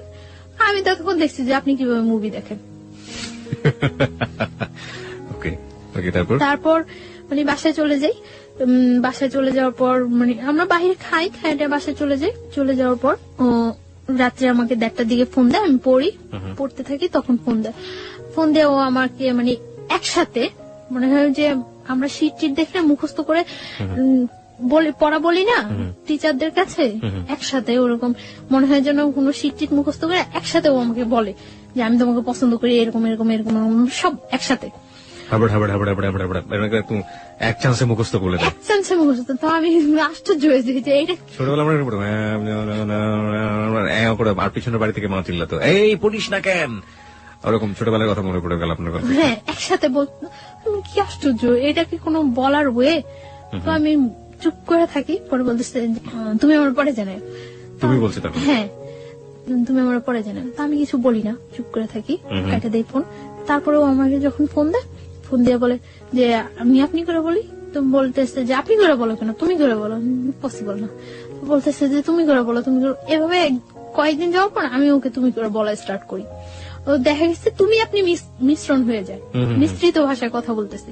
তো ও হাসতো, মিশ্রিত ভাষায়। এইভাবে কয়েকদিন যায়, যাওয়ার পরে মানে ওর সাথে এক পর্যায়ে কি রিলেশন হয়ে যায়, অ্যাফেয়ার হয়ে যায় আমার সাথে। এবং ওর কথাগুলি আমার খুব ভালো লাগে, যখন কথা বলে আমার খুব ভালো লাগে। আমি অবাক হয়ে তাকিয়ে থাকি যে ও কথা বলে, কিন্তু খুব স্বাভাবিক ভাষায়, সাবলীল শুদ্ধ ভাষায় কথা বলে তা কিন্তু না, নর্মাল কথা বলতেছে, কিন্তু আমার কাছে খুব ইনোসেন্ট লাগে। ওকে, তার জন্য আমি ওর কথায় খুব ইয়ে হয়ে যায়। কিন্তু ও যে মানে ফলস বলতেছে, মিথ্যা বলতেছে, আমি ফিল করি, এটা আমি অনেক কিছু আমি ফিল করতে পারি। মিথ্যা বলছে আপনি ফিল করতে পারছেন? ফিল করতে পারি, কিন্তু আমার কাছে তারপরেও ভালো লাগে এই কথাগুলো। কারণ ওই সময়টা আমার কেউ ছিল না, আমার পাশে একটা লোক যে আমি তার সাথে ইয়ে করবো, এনজয় বলতে আমার লাইফটাই খুব ইয়ে ছিল। যতক্ষণ ওর সাথে থাকতাম বা কথা বলতাম আমার কাছে খুব ভালো লাগতো। সমুদ্রের মধ্যে মানুষ যখন পড়ে এবং সে যদি সাঁতার না জানে, হাতের কাছে যাই পাবে সেটাকে সে অবলম্বন করবে, সেটা খড়কুটোই হোক আর যাই হোক। গল্পটা শোনার পর আসলে তাই মনে হচ্ছে। শুনুন তারপর। তো এইভাবে কয়েকদিন যায়, অ্যাফেয়ার ওর সাথে আমার ভালো একটা রিলেশন হয়ে যায়। ও আমাকে মানে শিফট করে নিয়ে যায়, দিয়ে যায়। ওর সাথে যে কোনো ব্যাপারে আমি ওর সাথে শেয়ার করি, যে কোনো। কিন্তু শুধু একটা ব্যাপারই আমি বলি না, যে আমার আগে একটা বিয়ে হয়েছিল, আমি অনেক ট্রাই করি বলার জন্য যে আমার এটা বলা উচিত, কিন্তু আমার বলতে গেলেই ভয় হয় যে এটা বললে সম্ভবত ও আমার সাথে রিলেশন রাখবে না। কিন্তু ওর কথার মধ্যে অনেক সময় প্রকাশ পাইতো যে ও বলতো যে তোমার যদি 20টাও বিয়ে হয় তাতেও কোনো প্রবলেম নেই, তারপর আমি তোমাকে বিয়ে করবো। আচ্ছা, তার মানে আপনি বলে দিয়েছেন যে আপনি তাকে লাভ করেন? হ্যাঁ, দুজনের মধ্যে ওয়ার্ড দিয়ে হয়ে গেছে। হ্যাঁ, ওকে। তো ওর সাথে আমার রিলেশনটা ভালো চলতে থাকে। তো আমি যেখানে থাকি ওইখানে কেউই জানে না যে আমি ওই ছেলেটার ওয়াইফ, কেউ জানতো না। মানে কি বাড়ির লোকজন ছাড়া আশেপাশে কেউ? বাড়ির লোকজনও জানতো না, কারণ আমরা একটা ফ্ল্যাট বাসায় থাকতাম, কেউ জানতো না যে আমি ওই ছেলেটার ওয়াইফ। ওর ফ্যামিলি ছাড়া আশেপাশে কেউ জানতো না, কারোর কাছে আমি তো বলতামই না, ওরও বলার প্রয়োজন হয় নাই, কারোর কাছে বলতো না। তো আর আমি তো সবসময় আমার মতোই চলতাম। ওই এলাকার অনেকেই জানে যে ওই ছেলেটার সাথে আমার সাথে রিলেশন হয়, রুমেলের সাথে আমার সাথে রিলেশন, এটা ওই এলাকার অনেকেই জানে। আপনার তথাকথিত হাজবেন্ড যদি বলি যে জোর করে যে করলো, ও জানতো না? সব জানলে তো ওরও জানার কথা। ও পরে জানতে পারে। ওকে, যাই আমরা সিরিয়ালে যাই। তারপর কিছুদিন যাওয়ার পরে মানে ওদের বাসার সবাই, আমি যে বাসা থাকি ওই বাসার সবাই বেড়াইতে যায়, আমি যাই না। কোথায় বেড়াতে যায়? গাজীপুর। মানে ওরা ফ্যামিলি মিলে একটা কোথাও বেড়াতে যায়, আপনি যান না? ওকে, আমি যাই না, আপনি থেকে যান। আমি থেকে যাই। এর মধ্যে ও আবার বাইক অ্যাক্সিডেন্ট করে। বাইক অ্যাক্সিডেন্ট করার পরে ওর একটা ফ্রেন্ডের বাসায় কাছেই, ওর ফ্রেন্ডরা সবাই জানতো, সবাই আমাকে চিনতো, তো কাছে ওর ফ্রেন্ডের বাসা। ওর ফ্রেন্ডের বাসায় কেউ থাকে না, সবাই বাড়িতে গেছে সবাই। তো ওর ফ্রেন্ডের বাসা প্রত্যেকদিন যায় আমি ওরে দেখে আসতাম। তো এর মধ্যে 26 মার্চ যেদিন বিকালে আমি আমার একটা ফ্রেন্ডের বাসায় গেছি। তো ওর কাছে এটা খুব খারাপ লাগছে যে আমি অ্যাক্সিডেন্ট করছি আর ও মনে হয় ঘুরতেছে। তো আমার ফোন দিয়ে বলতেছে ভালোই তো ঘুরতেছো। আমি বলবো ঘুরতেছি, আমি জাস্ট কিছু শীট বই টই নিয়ে ওর বাসায় গেছিলাম। তো আমি চলে আসি, চলে আসার পর আমি বলতেছি যে কোথায়, এখন তো তোমার সাথে দেখা করবো না। আমি কেন, আমি এখন এত কষ্ট করে চলে আসছি এখন দেখা করবো না মানে? পরে বলতেছে আচ্ছা ঠিক আছে তুমি বাসায় যাও, আমি তোমার ফোন দিচ্ছি। তো আমি বাসায় গেছি, তারপর ফোন দিচ্ছি সন্ধ্যার পর। তো সন্ধ্যার পর ওর ওই ফ্রেন্ডের বাসায় গেছি, যাই কিছুক্ষণ গল্প টল্প করার পর আবার আমি বাসায় চলে আসছি। তো প্রত্যেক দিনই আমি রাতে যাওয়ার সময় ওর ওই ফ্রেন্ডের বাসায় যা ওরে দেখে যেতাম। ও অ্যাক্সিডেন্ট করছে, ওর পায়ে ব্যান্ডেজ ট্যান্ডেজ করা ছিল, শরীরে বিভিন্ন ইয়েতে ব্যান্ডেজ করা ছিল, ছুলে টেলে গেছে। তো আমি ওই দিন প্রত্যেক দিনই ওরে দেখে যেতাম। এর মধ্যে ওরা যেদিন গাজীপুর গেছে ওই দিন তো আমি বলছি যে আমার বাসায় কেউ নেই। পরে বলতেছে যে আচ্ছা তুমি আসবা, এই বাসায় আসবা? পরে আমি বলছি আচ্ছা আসবো। তো ওই বাসায় গেছি, তো রাত্র হয়ে গেছে, প্রায় 11টা বেজে গেছে। তো বলতেছে এখন তুমি বাসায় যাবা? তো 11টা বেজে গেছে, বলতেছে তুমি বাসায় যাবা? আচ্ছা ঠিক আছে তুমি নিচে যাও, আমি তোমাকে দিয়ে আসবো। পরে দিয়ে আসছে। আমার পরীক্ষা শেষ হয়ে গেছে এপ্রিলের 16 তারিখ। ওই দিন প্রচুর বৃষ্টি হচ্ছে। তো সন্ধ্যার সময় আমার বলতেছে যে এখন যদি আমি সুস্থ থাকতাম তাহলে তোমার নিয়ে ভিজতাম বাইরে। তো আমি বলতেছি আচ্ছা ঠিক আছে, তো এখন কি প্রবলেম, ভিজো। পরেও আমার বলতেছে যে একা একা ভিজতে ভালো লাগে না, তুমি আসবা? আমি বলতেছি আচ্ছা আসবো। কোথায় আসবো? ওদের বাসার সামনে ওর আরেকটা ফ্রেন্ডের বাসা, তুমি ওই বলি সামনে আসো, তোমার নিয়ে আসবো আমরা। পরে আমি গেছি, যাওয়ার পরে ও নিয়ে গেছে ওই ফ্রেন্ডের বাসা। কনস্ট্রাকশনের কাজ চলছে, 5 তলা পর্যন্ত কাজ চলছে এখন। তো 5 তলা ছাদে নিয়ে গেছি। ছাদে নেওয়ার পর অনেক বৃষ্টি হয়েছে, তো আমরা ভিজছি, অনেকক্ষণ ভিজছি। ভিজার পর খুব ভালো লাগছিল, অনেকদিন পর মনে হয় একেবারে একটা রিল্যাক্স, খুব খুব এনজয় করছি আমি। ভিজার পর ঠান্ডা লাগতেছিল। 5 তলাটা যে হচ্ছে ওই রুমগুলোর ভিতরে ঢুকে গেছি। তো ভিতরে ঢুকে গেছি মতন ওর নিচ থেকে একটা তাওয়াল আনানোর ব্যবস্থা করছে, যে ভিজে গেছে ঠান্ডা লাগতেছে। তো একটা তাওয়াল আনছিল মতন মুছে গেছে, ওইখানে দাঁড়াইছিলাম। এর মধ্যে কারেন্টটা চলে যায়। কারেন্টটা চলে যাওয়ার পর ওর ফ্রেন্ডরা ওই পাশে থাকে, সামনে থাকে, দেখতেছে যে কেউ আসছে কিনা। আর আমরা এই পাশে দাঁড়ায় কথা বলতেছি। তো আমি কারেন্টটা চলে যাওয়ার পর আমার ভয় লাগে যে আল্লাহ আমি এখানে আসলাম, এতগুলা ছেলে না কি চিনি না জানি না, হয়তো কয়েকদিনের মাত্র পরিচয়, এর চেয়ে কয়েকদিনের রিলেশন, এর চেয়ে কত ডিপ রিলেশন থাকলেও মানুষের জীবনে কত অঘটন ঘটে যায়। কেন আসলাম আমি এখানে? আমি যতটুকু না ভয় পাচ্ছি তার চেয়ে বেশি ভয় ও পাচ্ছে। ও আমাকে প্রচুর ভয় পেতো, এটা আমার কাছে সবচেয়ে ভালো লাগতো, খুব ভয় পেতো আমার। মেয়েরাকে আসলে এটা লাইক করে কিনা? মানে ছেলেরা তাদের দেখে ভয় পাবে, ইনফ্যাক্ট কাছের মানুষ তাদের দেখে ভয় পাবে, হয়তো লাইক করে না। আমি পরে ওকে জিজ্ঞাসা করছিলাম যে তুমি আমার ভয় পেতা কেন? আমি তোমার ভয় পেতাম না, জাস্ট সম্মান করতাম যে আমি যদি তোমার সাথে ভুলেও কোনো ফল্ট করে থাকি তাহলে যদি তুমি চলে যাও, এর জন্য আমি তোমার ভয় ভয় থাকতাম। তারপরে কি হলো ওই সময়টা? ওটা বলেন, ওটা নিয়ে লোকজন খুব বেশি আগ্রহ পোষণ করছে যে ওই সময় কি হচ্ছে, সো রোমান্টিক সিচুয়েশন।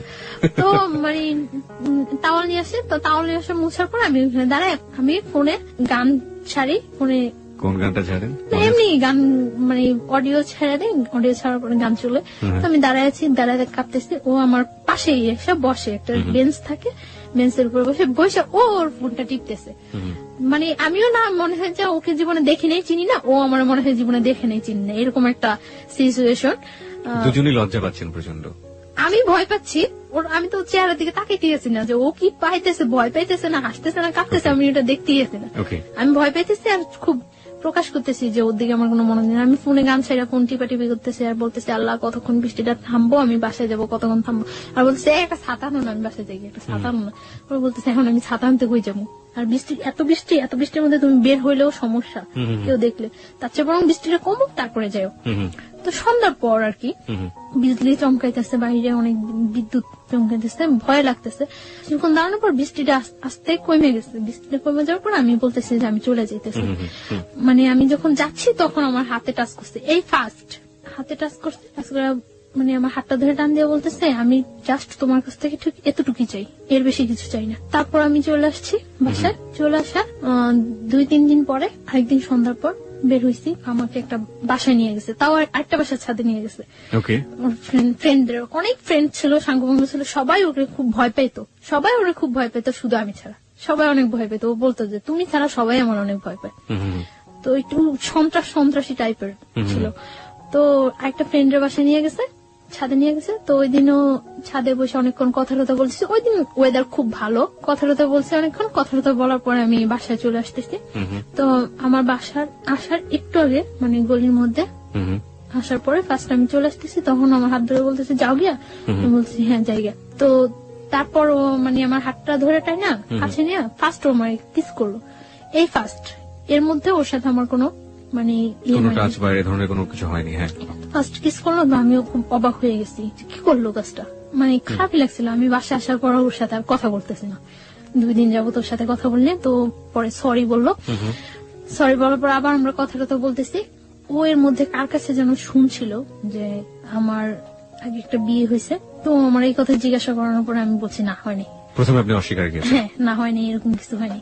আর আমি ওই বিয়েটা তো মানি না, আমি কি বলবো যে হ্যাঁ হয়েছে, মানি না এক কথা। আমি চাইছিলাম যে ওর কাছে সবকিছু ক্লিয়ারলি বলার জন্য, বাট আমি ওরকম কোন পাইতেছি না যে বললে ও থাকবো না থাকবো। এটা মানে ওকে নিয়ে আপনার মনের মধ্যে একটা ইয়েও হয়ে গেছে যে ও চলে গেলে আপনার জন্য সাস্টেইন করাটা খুব কঠিন হয়ে যাবে।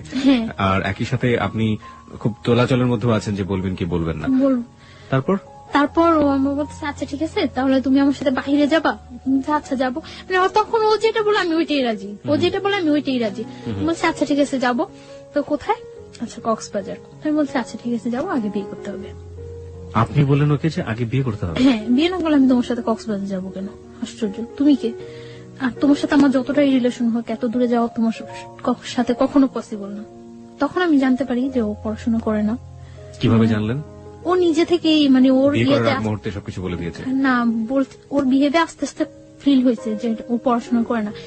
তারপর ও স্বীকারও করছে যে ও পড়াশোনা করে, নিজে থেকেই বলছে। কোন ক্লাস পর্যন্ত পড়েছে নাকি একেবারেই পড়েনি? 9 পর্যন্ত নাকি পড়ছে। তারপর এই কথা হয় যে বিয়ের পর কক্সবাজার যাব। আচ্ছা ঠিক আছে।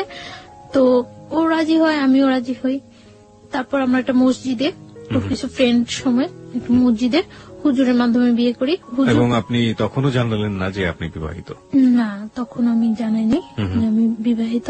তো তখন ও শুনে, একটু শুনে। তো ওর বাসা থেকে আমার বাসাটা ডিফারেন্স ছিল, আমি যে মাঝখানে 2টা বাসা। তো আমার মনের মধ্যে সবসময় এটা হতো যে ও যেহেতু আমাকে পছন্দ করে, আমার সাথে ওর অ্যাফেয়ার, ওকে আমার সম্বন্ধে খোঁজ খবর না নিছে, আর তাহলে ও কেন বলে এটা যে হ্যাঁ তোমার 20টা বিয়ে হলো আমি তোমাকে বিয়ে করবো। একটা প্রস্টিটিউট গালে কি কেউ বিয়ে করে ভালো করে না? তো ও সবসময় এই কথাগুলি বলতো, তার জন্য আমার মনের মধ্যে আরো হতো যে ও সম্ভবত জানে।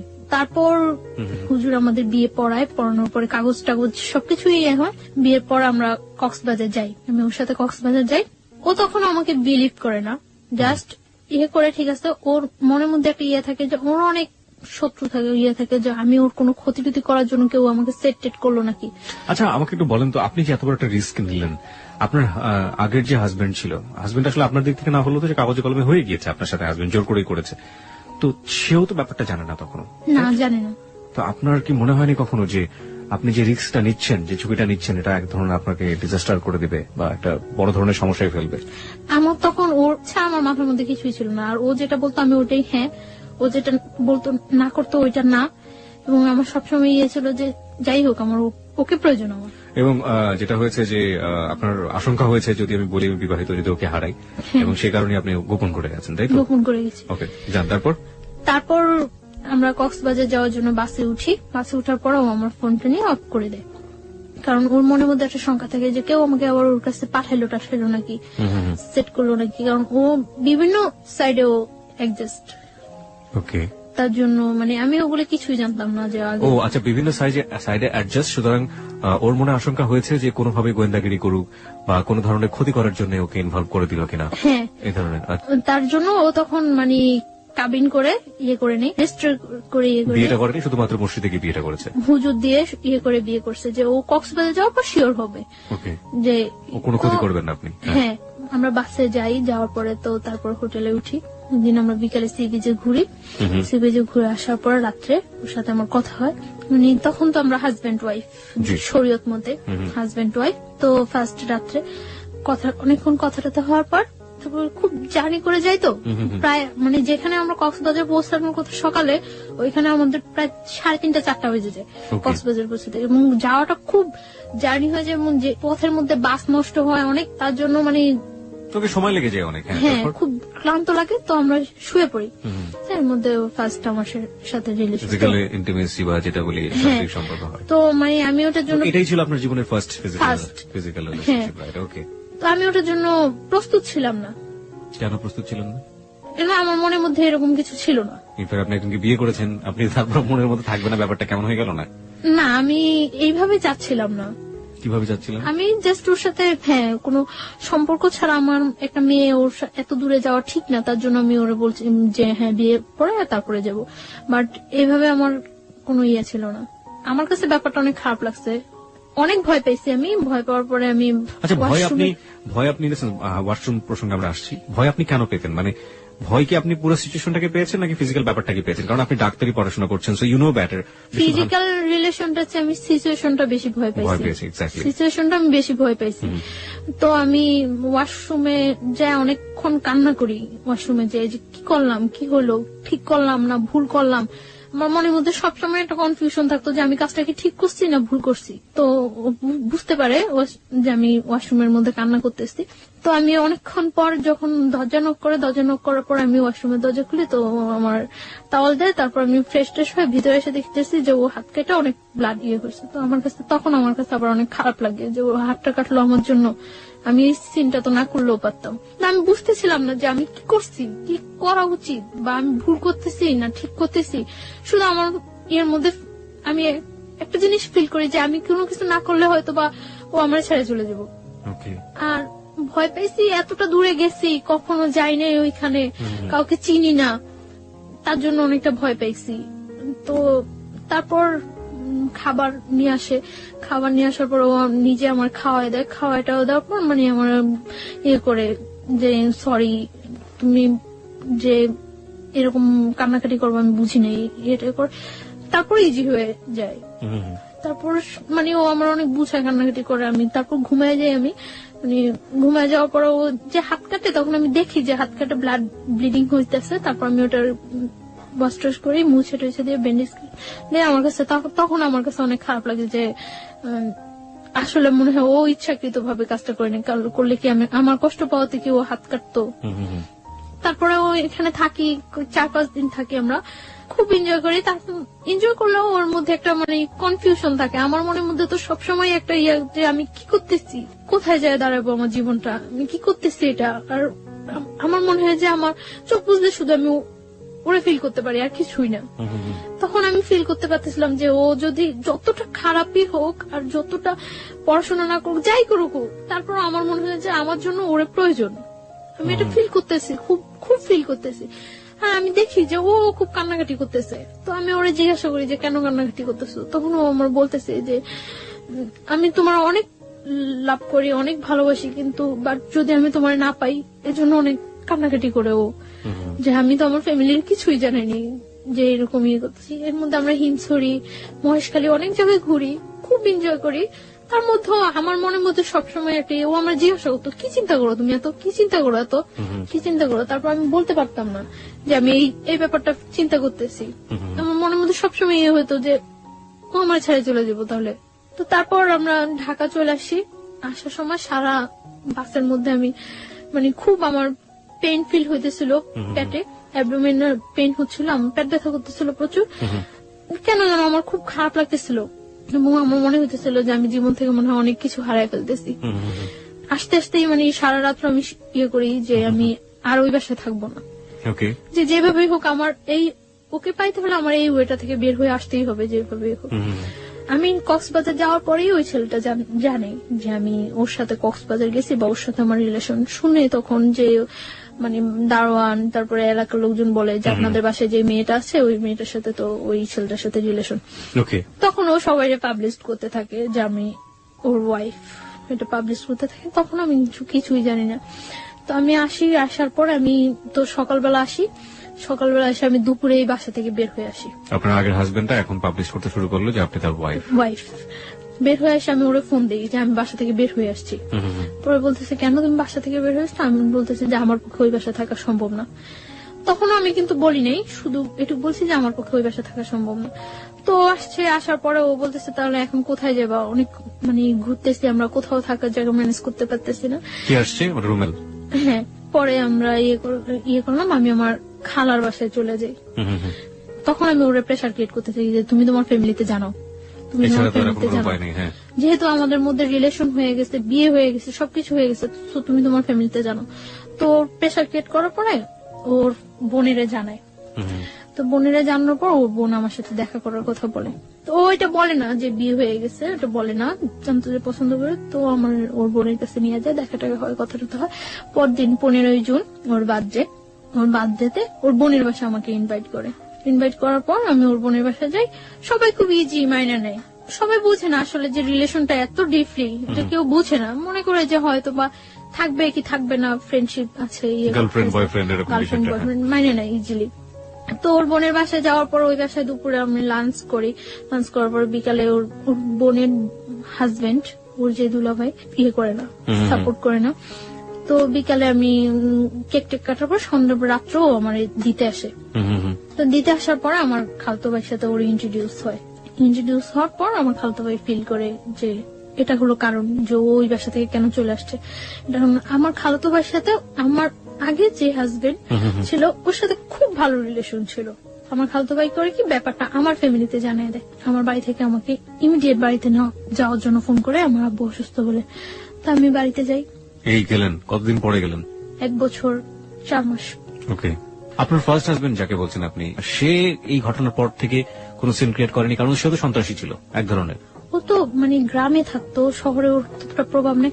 ও মানে খুব ঠান্ডা মাথায় কাজগুলো করতো, কোনো মানে করতো না, ও করছে যে একই এলাকার মধ্যে যখন ঘটনা আসতো, আমি যদি এটা পাবলিশ করে দিতে পারি ও আমার ওয়াইফ, তাহলে ও এখানে কখনো এস্টাবলিশড হতে পারবে না। কক্সবাজার যাওয়ার কিছুদিন আগে হঠাৎ করে ও যখন মানে আস্তে আস্তে শুনতে থাকে, তখন ও ওই ফ্ল্যাটটা ছেড়ে ওর মাকে বাড়িতে পাঠিয়ে দিয়ে একটা টিন শেড বাসা নেয় ওইখানেই, আপনারা যেখানে থাকতেন ওখানে টিন শেড বাসা নেয়। তো ওই বাসায় আমার ওর সাথে উঠতে এখন বাধ্য। ওই বাসায় উঠি, 1 রুম বাসা, তো মানে যাতে সবাই জানতে পারে যে আমি ওর ওয়াইফ এরকম একটা করে। ওই বাসা আমার মনে হয় 7-8 দিন থাকা হয়। তারপর তো আমি কক্সবাজারে চলে যাই। কক্সবাজার যাই আমি 6 তারিখ, আসি আমরা 12 তারিখ। তো আপনি যেটা বলছিলেন যে আপনার বাবার বাসায় গেলেন 1 বছর 4 মাস পর, সেখানকার থেকে আমরা শুরু করেন?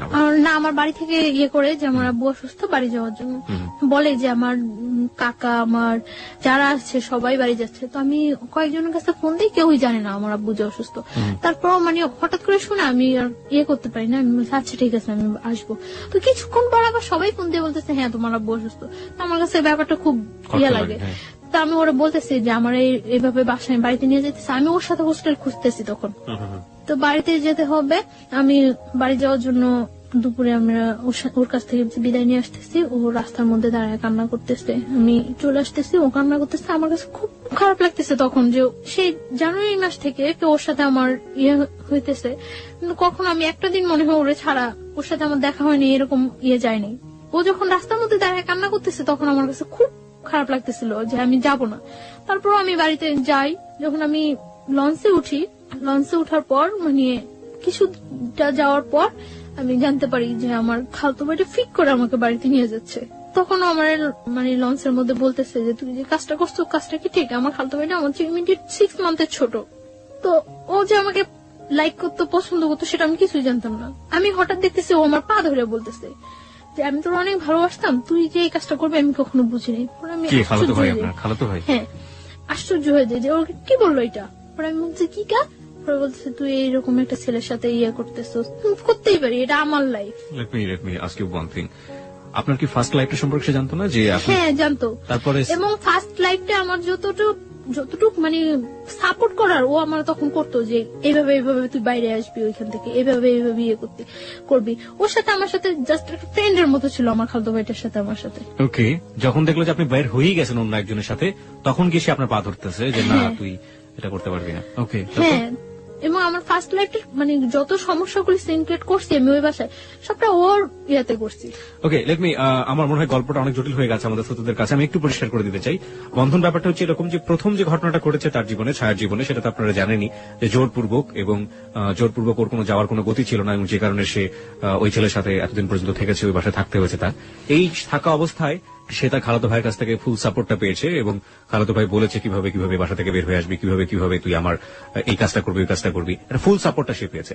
যখন ছায়া একটা ছেলেকে নিয়ে স্বপ্ন দেখছে এবং একটা ছেলেকে নিয়ে অলরেডি বের হয়ে গিয়েছে, ঠিক সেই মোমেন্টে খালাতো ভাই তাকে ওখান থেকে সরিয়ে নিয়ে আসার চেষ্টা করছে, কারণ খালাতো ভাইয়ের উদ্দেশ্য ছিল তাকে ওখান থেকে সরিয়ে নিয়ে আসা, এবং খালাতো ভাই তাকে লাভ করতো। ঘটনার ইকুয়েশনটা এখন এরকম। চলুন তারপর মানে ওর কথাগুলো শুনে আমি সব অবাক হয়ে গেছি। ও বলতেছে যে তুই যে কাজটা করছো, যে ছেলেটার সাথে তোর অ্যাফেয়ার, তোরা কখনো ইয়ে করবো? পরে আমি বলতেছি হ্যাঁ করবো। তখনও কিন্তু ও জানে না যে আপনি ম্যারিড। না, তো আমি বলতেছি যে হ্যাঁ করবো। পরে বলতেছে যে, পরে ওর সাথে আমার সাথে অনেক কথা কাটাকাটি হয়। কাটাকাটি হওয়ার পরে তো সকালবেলা বাড়ি যেয়ে আমি ওর অনেক রিকোয়েস্ট করি যে তুই বাড়িতে কাউকে এই কথাটা বলবি না, বাড়িতে কাউকে এই কথাটা বলবি না। পরে আমি বাড়িতে যাওয়ার পর ও সাথে সাথেই ব্যাপারটা আমার বোনের সাথে শেয়ার করে, এবং আগে থেকেই হয়তো ওই যে রাত্রে ওর সাথে ইন্ট্রোডিউসটা আমার মনে হয় রাতেই ফোনে ও ব্যাপারটা শেয়ার করছিল, এবং শেয়ার করার পরেই বাড়ি থেকে আমাকে নিয়ে যাওয়ার জন্য ইয়ে হয়েছে। আমি বাড়িতে যাওয়ার পরে আমার জিজ্ঞাসা করে যে এরকম যে সত্যি তোর সাথে ওই ছেলের সাথে রিলেশন?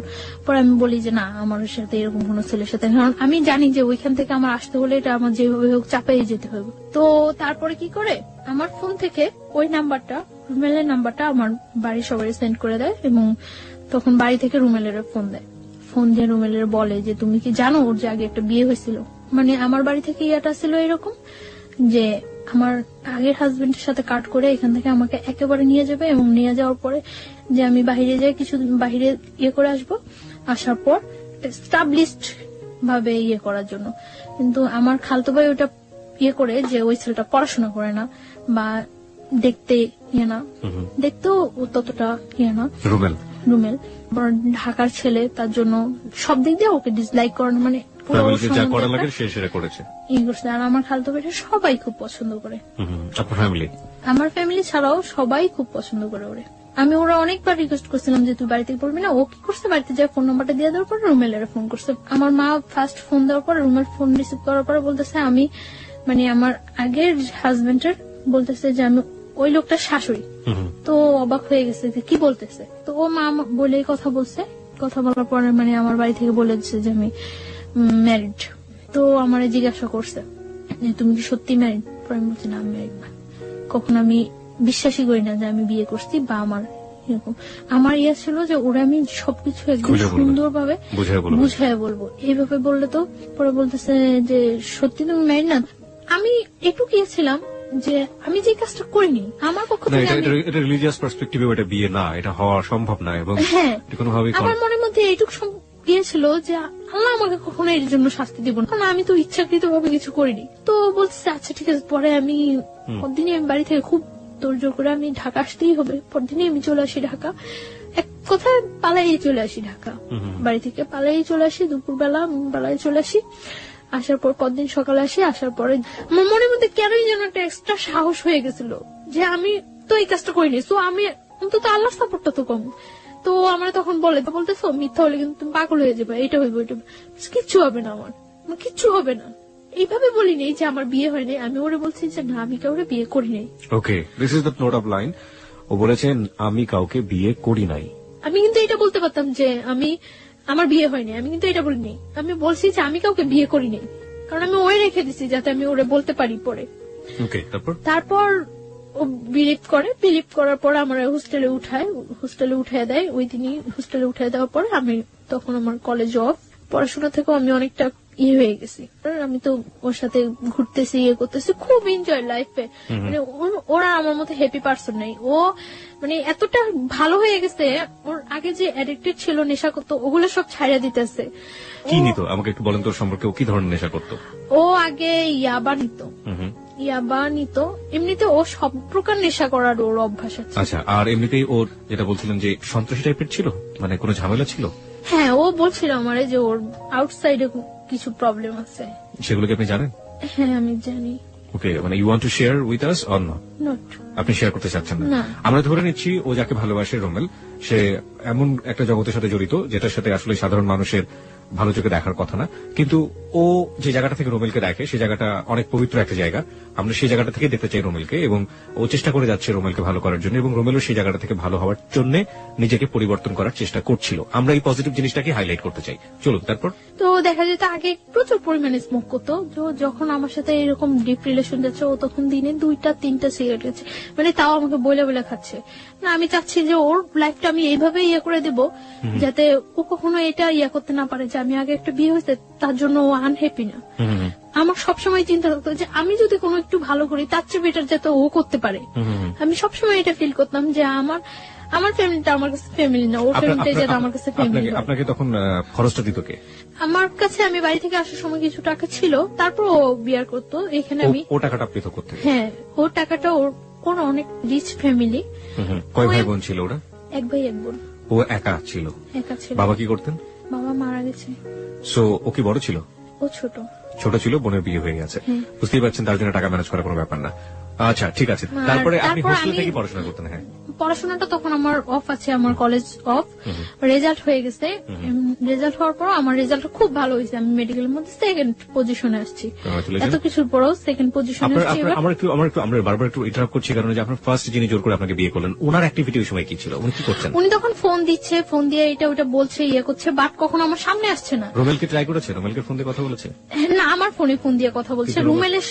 রুমেলের সাথেও আমার ফোনে ফোন দিয়ে কথা বলছে, বাট ও কখনো সামনে আসছে না। আমার ইচ্ছা ছিল যে ও যদি কখনো সামনে আসে তাহলে আমি সবটা সামনে ক্লিয়ার করে দেব। আমি তার জন্য বারে রুমেলকে বলতাম, মানে তখন তো ও জানতো না। তখন ওই ছেলেটা মানে বলতো যখন, তখন আমি তো বলিনি, ওই ছেলেটা বলতো। তখন আমি বলতাম যে আচ্ছা, ওই ছেলেটা তুমি সামনে আসতে বলো। সামনে আসার পরে আমি ইয়া করছিলাম যে ওই ছেলেটা যদি সামনে আসে, সামনে আসার পরে আমি সব ক্লিয়ার। আপনারা খুব সুন্দর একটা সময় পার করছিলেন দুজনে মিলে। হ্যাঁ, ওখান থেকে শুরু করতে চাই। হ্যাঁ, খুব সুন্দর যাচ্ছিল। এর মধ্যে আমি রোজার ঈদে আমি বাড়ি যাই। বাড়ি যাওয়ার পর মানে আমার ফ্যামিলি থেকে একটা প্রেসার ক্রিয়েট হয়। তো একদিন ওর সাথে আমি ফোনে কথা বলতেছি, কথা বলার সময় মানে একটু ঝগড়া হচ্ছে। তো ঝগড়া হচ্ছে মনে আমি ওরা বলতেছি যে নিজের ওয়াইফের সম্মান দিতে পারো না, কথাগুলো বলতেছি। আমার আম্মু আরেক রুম থেকে শুনতেছে, আমি জানি না যে শুনতেছে। তো আমার আম্মু আমার জিজ্ঞাসা করলো যে কি ব্যাপারটা কি। পরে আমি চুপচাপ ছিলাম। তো চুপচাপ থাকার পর আম্মু আমাকে অনেকক্ষণ বকাবকি করলো। তো আমি পরে ওরে ফোন দিছে, মনে আমি বলতেছি যে তোমার জন্য আমি আজকে এতগুলি বকা শুনলাম। পরে ও আমার মার ফোনে ফোন দিছে মনে আমার মা বলতেছে যে ব্যাপারটা কি আসলে তোমাদের। তো আমার মাকে বলতেছে যে আপনারা কেউ ওর সাথে খারাপ বিহেভ করবেন না। পরে বলতেছে তুমি এই কথা বলতেছো না? তো ও বলতেছে যে ও আমার ওয়াইফ, আপনারা ওর সাথে কেন খারাপ বিহেভ করবেন? তো আমার মা বলতেছে ও যে তোমার ওয়াইফ, এটা কাগজপত্র আছে তোমার কাছে? পরে বলতেছে হ্যাঁ আছে। তো আমার মা বলতেছে যে কত টাকা কাবিন করে তুমি আমার মেয়ের বিয়ে করছো? পরে ও বলতেছে 50 লাখ টাকা। সত্যি করে বলো, তোমার সাথে ওর বিয়ে হয়েছে? পরে বলতেছে হ্যাঁ, ওর আমার সাথে বিয়ে হয়েছে। আপনারা ওর ইচ্ছাগুলো আটকে রাখতে পারবেন না, আমি কিন্তু জোর করে হলে ওর কাগজপত্র দেখায় আইনের ব্যবস্থা নিয়ে ওরে নিয়ে আসবো। আমার জিজ্ঞাসা করছে মধ্যে আমি বলতেছি হ্যাঁ হয়েছে। আস্তে আস্তে চুপচাপ হয়ে গেছে এবং চাইতেছে যে ওর সাথে ফেস টু ফেস দেখা করে কথা বলে ইয়ে করার জন্য। পরে রোজার ঈদের পরে আমি ঢাকা চলে আসছি। আমি আসার পরে আমরা সিলেট যাই ঘুরতে। ওর ফ্যামিলি থেকে জান না যে আমার নিয়ে সিলেট যায়, তখনও জান না যে কি হয়। তো আমি সিলেট থেকে আসার পরে এখন বলি যে তুমি তোমার বাসায় বলো যে আমার ফ্যামিলির সাথে কথা বলার জন্য। তো ওর বাসার কিছুতে এটা বলতে পারে না। আমি ওর বাসায়ও যাই, তখন ওর বাসায়ও যাতায়াত করি, ফ্যামিলির সবার সাথে আমার সাথে পরিচয় আছে। তো আমি একদিন ওর বাসায় যাই। বাসায় যাওয়ার পরে আমার সামনে ওর বোনের আমি সিরিয়াসলি বলি, বাট ও হাসতেছে। তো ওর বোন এটাও ততটা সিরিয়াসলি নেয় না। কিছুদিন পরে আমার আব্বু আম্মু ঢাকা আসে। আমার মার সাথে ফেস টু ফেস দেখা করার পর আমার মা বলছে ওরা যে তুমি কি করতে চাও এখন? তো কি করে ও আমার বলে যে কাগজপত্র ইয়ে করে আমরা কাজী দিয়ে ইয়ে করি, রেজিস্ট্রেশন করি। আচ্ছা ঠিক আছে, ওকে। অগাস্টের 12 তারিখ আমরা বিয়ে করি। ও বলে যে 1 লাখ টাকা কাবিন করবো। আমি সেটাই রাজি হয়ে যাই, কারণ আমার মনের মধ্যে কোনো টাকাটা কোনো ফ্যাক্টই ছিল না। ও বলে যে 1 লাখ টাকা কাবিন করবো, আমি ওকে ডান 1 লাখ টাকা কাবিন। ওরা যেভাবে ইয়ে করছে, ওর ফ্রেন্ড নিয়ে গেছে, যেভাবে ইয়ে করছে ওইভাবে। তো বিয়ে করার পরে ও এখন আর আমার বাইরে রাখবো না, ওর বাসায় নিয়ে যাবে। তো আমি চাইছিলাম যে তখন কিছুদিন বাইরে থাকি এবং ওর সাথে আমি ব্যাপারটা শেয়ার করি, কিন্তু ও খুব তো জোর করে বাসায় নিয়ে যাওয়ার জন্য ওর দুলাভাই ওরে বলে যে বিয়ে যখন করছো তখন বউ বাইরে রাখবা কেন। ওর বোন এর আগে আমার ফোন দেয়, বাসায় যাওয়ার আগে ওর বোন আমার ফোন দেয়, ফোন দিয়ে বলে যে তুমি আইসো না বাসায়, তুমি আইসো না, ও কোনো কাজ করে না, তোমার কি খাওয়াইবো, তোমার খাওয়াইতে হইলে আমাকেই খাওয়াইতে হইব, তুমি এখন আইসো না। আমি তখন মনে মনে ফিল করতেছিলাম যে ও যদি কিছু নাও করতে পারে কখনো, আমি তো করতে পারবো। ও যদি কিছু নাও করে, আমি ওর মতো ওর ফ্যামিলিতে বিয়ার করা আমার পক্ষে কোনো ইয়ে হবে না, যেহেতু আমি ইয়েটা কন্টিনিউ করতেছি এবং আমার রেজাল্টটা এত ভালো, তো আমার এটা কোনো প্রবলেমই হবে না। তো ও নিতে আসে আমারে হোস্টেলের ওইখানে, তো আমি যাই ওর সাথে, বাসায় যাই। ওর বাসায় যাওয়ার পরে ওর মা কিছুতেই আমার সাথে ইয়ে করতেছে না। তারপর ওর বোন আসে, তো মোটামুটি ভাবে তো মাইনে নেয়। তখন ওর সাথে আমার থাকতে দেওয়া হয় না, আমি ওর মার কাছে থাকি, ওর রুমে থাকে। তো এটা ওর কাছে অনেক ইয়া লাগে যে আমি এই পাশে থাকি। ও বারে বারে আমার কাছে ডাকে, আমাকে রাতে 12টার দিকে ডাকে, তো আমি ওর রুমে যাই। ও ফুল সাউন্ডের গান ছাড়ে রুমের মধ্যে, ফুল সাউন্ডের গান ছাড়ার পর ও আমার সাথে কথা টথা বলে, তো অনেকক্ষণ ওই রুমে থাকি। থাকি কি হাজবেন্ড ওয়াইফ রিলেশন হয় ওখানে। হ্যাঁ, তারপর আমি বলি যে মাকে মিন করবো, আমি চলে যাই। ও বলেছে না তুমি এখানে ঘুমাও, প্রবলেম নাই। আমি বলছি না আমি চলে যাই। পরে আমি মানে মার রুমে চলে আসি, মার কাছে ঘুমাই। তো এভাবে 3 দিন চলে যায়। 3 দিন পরে ওই এলাকার লোকজন আস্তে আস্তে জানতে থাকে, মানে সবাই তখন যখন বউ দেখতে আসে সবাই আস্তে আস্তে এইভাবে, তো আস্তে আস্তে ওই এলাকার লোকজন জানতে পারে যে আমার সাথে ওর বিয়ে হয়েছে। তো এলাকার লোকজন বলে যে এই মেয়েটা আগে একটা বিয়ে হয়েছে, এরকম ইয়ে করে। মানে ওই বাসায় কেউ এটা খুব স্বাভাবিক ভাবে তো মানেই না, খুব অস্বাভাবিক হয়ে যায় সবাই, অস্বাভাবিক হয়ে যায়। তারপর আমি ওরে বলি যে তুমি কি চাও, তুমি আমার রাখতে চাও নাকি রাখতে চাইলে চলো আমরা এখান থেকে অন্য কোথাও চলে যাই, সবকিছু সিচুয়েশন ঠিক হয়ে গেলে তারপর চলে আসবো। ওরা আমি এটা বলি, ও আমার ফুললি সাপোর্ট দেয়। আমি যে কোনো একটা কিছু করব বা সবাইকে আমি কিছু বলবো বা কোনো একটা, ও আমার সবসময় চাপায় রাখে এবং ওটা ফুললি সাপোর্ট দেয় যে না সবকিছু ঠিক হয়ে যাবে, সবকিছু ঠিক হয়ে যাবে। ওর উপরেই আমার 100% ভরসা থাকে। এভাবে ইয়া হইতেছে। আমার বাড়িতে ফোন করছে, ওর বোন দুলাভাই ফোন করছে। ফোন করার আগে আমার বাড়িতে অনেক হুমকি টুমকি দিয়ে থ্রেট করে যে আমি এখানে আসছি, আমার যে কোনো একটা প্রবলেম করবো, আমার এসে নিয়ে যাওয়ার জন্য ইয়ে করে। তো আমার বাড়ি থেকে অনেক রিকোয়েস্ট করে যে ওর সাথে কিছু করে না, আমরা ওরে নিয়ে আসার ব্যবস্থা করতেছি, আমরা আসতেছি। তো আমার বাড়ি থেকে আমার ফ্যামিলি পার্সনরা আসে, আমার মা আসে। 20 সেপ্টেম্বর আমার বার্থডে, ওই দিন সন্ধ্যার পর। তো ওর বাসায় সবাই খুব বাজে ভাষায় বকাবকি করে, অনেক বাজে কথা বলে, এগুলো আমার কাছে অনেক খারাপ লাগে। কিন্তু আমি তারপরেও মানে কানে নেই না কোনো কথা, এরকম চুপচাপ ওর রুমের মধ্যে বসে থাকি। 3 দিন যাবত আমি চুপচাপ ওর রুমের মধ্যে বসে থাকি। ও বাইরে থেকে আসার পরে আমি বলি যে তুমি কি আমার নিয়ে চলে যাবা নাকি কি করবা, তুমি কি করতে চাও। ও বলতেছে তুমি কোনো কথা বলো না, চুপচাপ থাকো, কোনো সব ঠিক হয়ে যাবে। তো ওই রুমে যায়, ওর মার রুমে যায়, সবার সাথে অনেক রাগারাগি করে। মানে তখন আমার একটা ভিত্তি হয় যে না ও মনে হয় ঠিক আছে। তো এটা সম্পূর্ণ যে ফিক ছিল, সম্পূর্ণ ফিক করে আমি বুঝতেই পারি না। তো রাত্রে আমি ওরা অনেক রিকোয়েস্ট করি যে দেখো আমার তোমার ছাড়া পসিবল না। ও এর মধ্যে বলা হয়নি একটা কথা, এর মধ্যে আমার কানাডার ইয়ে হয়ে যায়, মানে কিছুদিন 1 সপ্তাহের মধ্যে আমি কানাডা চলে যেতে পারি, আমার ভিসা প্রসেসিং সবকিছু ওকে হয়ে যায়। তো আমি ওরে বলি যে ধরো আমি যদি স্কলারশিপ নিয়ে বাইরে চলে যাই তো তুমি কি করবা। আমি জীবনেও যাইতে দেব না। আমি ওর একটা কথায় জীবনে যাইতে দেব না, ওর একটা কথায় অফ হয়ে যাই। আমি আর কানাডা যাওয়ার দ্বিতীয়বার নাম করি না। আমার লাইফের সব চরম ভুল এই জায়গায় যে আমি ওইটাই ছেড়ে দিছি। তারপরে কি হলো? ওরা আমি অনেক রিকোয়েস্ট করি যে দেখো তুমি কি করবা, কি ইয়ে করতে। ও বলতেছে যে তুমি আমার সাথে থাকতে পারবা না। আমি বলছি হ্যাঁ পারবো। ওই 3 দিন ওর সাথে আমি থাকতেছি। ওই দিন মানে আমার বার্থডে দিন রাত্রে ও আমার খুব হাসাইলো। হাজবেন্ড ওয়াইফের মধ্যে যে রিলেশনটা ফুললি, ওই দিন রাত্রে একেবারে সারা রাত্র ওইরকম একটা রিলেশন ছিল এবং আমরা ঘুমাইছি, খুব সকাল সকাল ঘুমাইছি ওই দিন। পরদিন সকালে আমার বাসা থেকে লোকজন আসছে, আসার পরে ওরা ওইখানে বিচারের বসায় ইয়ে করছিল। বিচার কেন হবে? বিচার কি করবে এখন, এটা কি করে ইয়া করা উচিত। তো ওর দুলাভাই ওরে বলছিল যে শালম সবকিছু ডিপেন্ড করে তোমার উপরে, রুমেল সবকিছু ডিপেন্ড করে তোমার উপরে। তুমি যদি ওরে রাখো, কারো ক্ষমতা নাই যে ওরে এখান থেকে পাঠিয়ে দেওয়ার বা তোমার থেকে বিচ্ছিন্ন করার। কিন্তু ও আমার একটা বারের জন্য ও আমার বলে নাই যে বা কিছু। ও আমার বারে বারে বলতেছে তোমার ফ্যামিলি থেকে কেউ আসলে তুমি চলে যাও, সবকিছু ঠিক হয়ে যাবো। যখন বিচার বসলো, বিচারের মধ্যে ও বলতেছে মানে ফার্স্ট টু লাস্ট আমাদের অ্যাফেয়ারের ঘটনাটা বলতেছে। বলার পর ও বললো যে আমার পক্ষে ওরে রাখা সম্ভব না। তখন আমি আশ্চর্য হয়ে গেছি যে ওইটা কি বললো কালকে রাত্রে। সামান্য কয়েকটা ঘন্টাও এতটা চেঞ্জ, আমি হতবাক হয়ে গেছি যে ও কি বললো। ও বারে বারে বারে বারে সবাই ওরে জিজ্ঞাসা করতেছে যে তুমি যেটা করবা সেটাই হইব, তুমি যেটা বলবা সেটাই হইব। ও বারবার বলতেছিল এবং নিজে স্টা মারাইছে, নিজে মানে সবকিছু নিজে ইয়ে করাইছে, একেবারে ডিভোর্সের ইয়ে করছে। আমার যখন সবাই বলতেছিল যে তুমি কি বলো তুমি কি বলো, তখন আমি বারে বারে বলছি যে ও যেটা করবে সেটাই, ও যেটা বলবে সেটাই। আমি বারবার চাইছিলাম যে ও একটা কথা বলুক যে না আমি ওরে বিয়ে করছি, ওরে আমি লাভ করে ওরে আমার পক্ষে ছাড়া সম্ভব না, কিন্তু ও এই কথাটা বলে নাই। তখন আমি ওরে ওর রুমে ডাইকে নিয়ে যাই, আমি ওরে বলি যে আমি তো, তুমি কি একবার চিন্তা করতেছো যে আমি তোমার কাছ থেকে কতটা দূরে সরে যেতেছি, জীবনেও তুমি আর আমার পাইবা না। পরে ও বলতেছে তুমি চিন্তা করো না, সবকিছু ঠিক হয়ে যাবো। তখন ও আমার এই কথাটা বলতেছে, তখন আমি ওরে বলতেছি যে আমি তো চলে যেতেছি, তুমি আমার অনেক কিছু ওই ঘরে, অনেক কিছু অনেক স্মৃতি আমার ওই ঘরে, আমি ওরে পাঞ্জাবি করে দিয়েছিলাম হাতে সেলাই করা। তখন আমি ওরে বলি যে আমারে একটা জিনিস দিবা। পরে বলতেছি কি, আমি বলতেছি তোমার ক্যামেরা থেকে মেমোরিটা আমারে দিয়ে দাও, এই ছবিগুলো আমি নিয়ে যাই সাথে।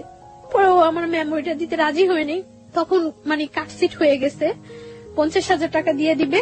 তো আমি ওরে বলতেছি যে এটা কি হইতেছে, আমারে বলতেছো যে তুমি আমি চলে যাওয়ার জন্য, তাহলে তো ডিভোর্সের টাকার এগুলোর কোনো প্রশ্ন জাগতেছে না। তখন ও আমার বলতেছে যে ওকে হয়ে যাবো, টাকাটা রেখে দাও, পরে যখন তোমার নিয়ে আসবো তখন ব্যাগ দিয়ে দিলেই হইব।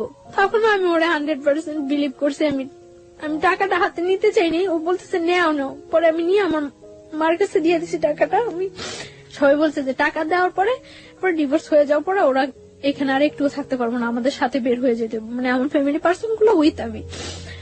তখন মানে কাজী তালাকের ডিভোর্সের ইয়াটাও লেখা পড়তেছিল, পড়ে ওরে বলছিল যে তুমি সাথে সাথে পড়ো, পড়ার পরে সিগনেচার দিয়ে দিও।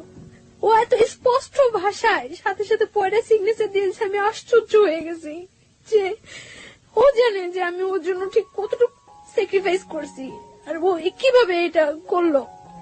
কিন্তু যখন কাজী আমারে বললো যে তুমি এবার আমার সাথে সাথে বলে সিগনেচার করে দেবে, আমি কাজীর সাথে একটা ওয়ার্ড উচ্চারণ করতে পারি নাই।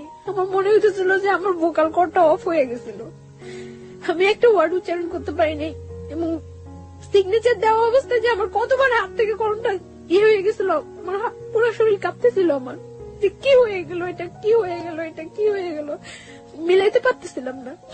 ডিভোর্স হয়ে গেছে, আমরা চলে আসবো, মানে আমার ফ্যামিলি পার্সনটা বের হয়ে গেছে, আমি ওর সাথে কথা বলে বের হবো।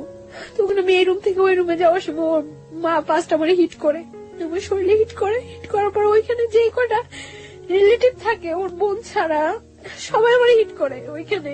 তো আমি স্তব্ধ হয়ে গেছি পুরা, যে কি হয়েছে এটা, আমার লাইফে কি হইতেছে। সবাই যখন ওরা এতগুলো লোকের সামনে হিট করতেছে, ও বাইরে থেকে এসে আমার জড়ায় ধরে আমার বাইরে নিয়ে যায়। আমি অবাক হয়ে যাই ও চেহারা দিকে, আমি তাকাই যে এই ছেলেটা সেই ছেলেটা, আমি পুরা হতবাক হয়ে যাই।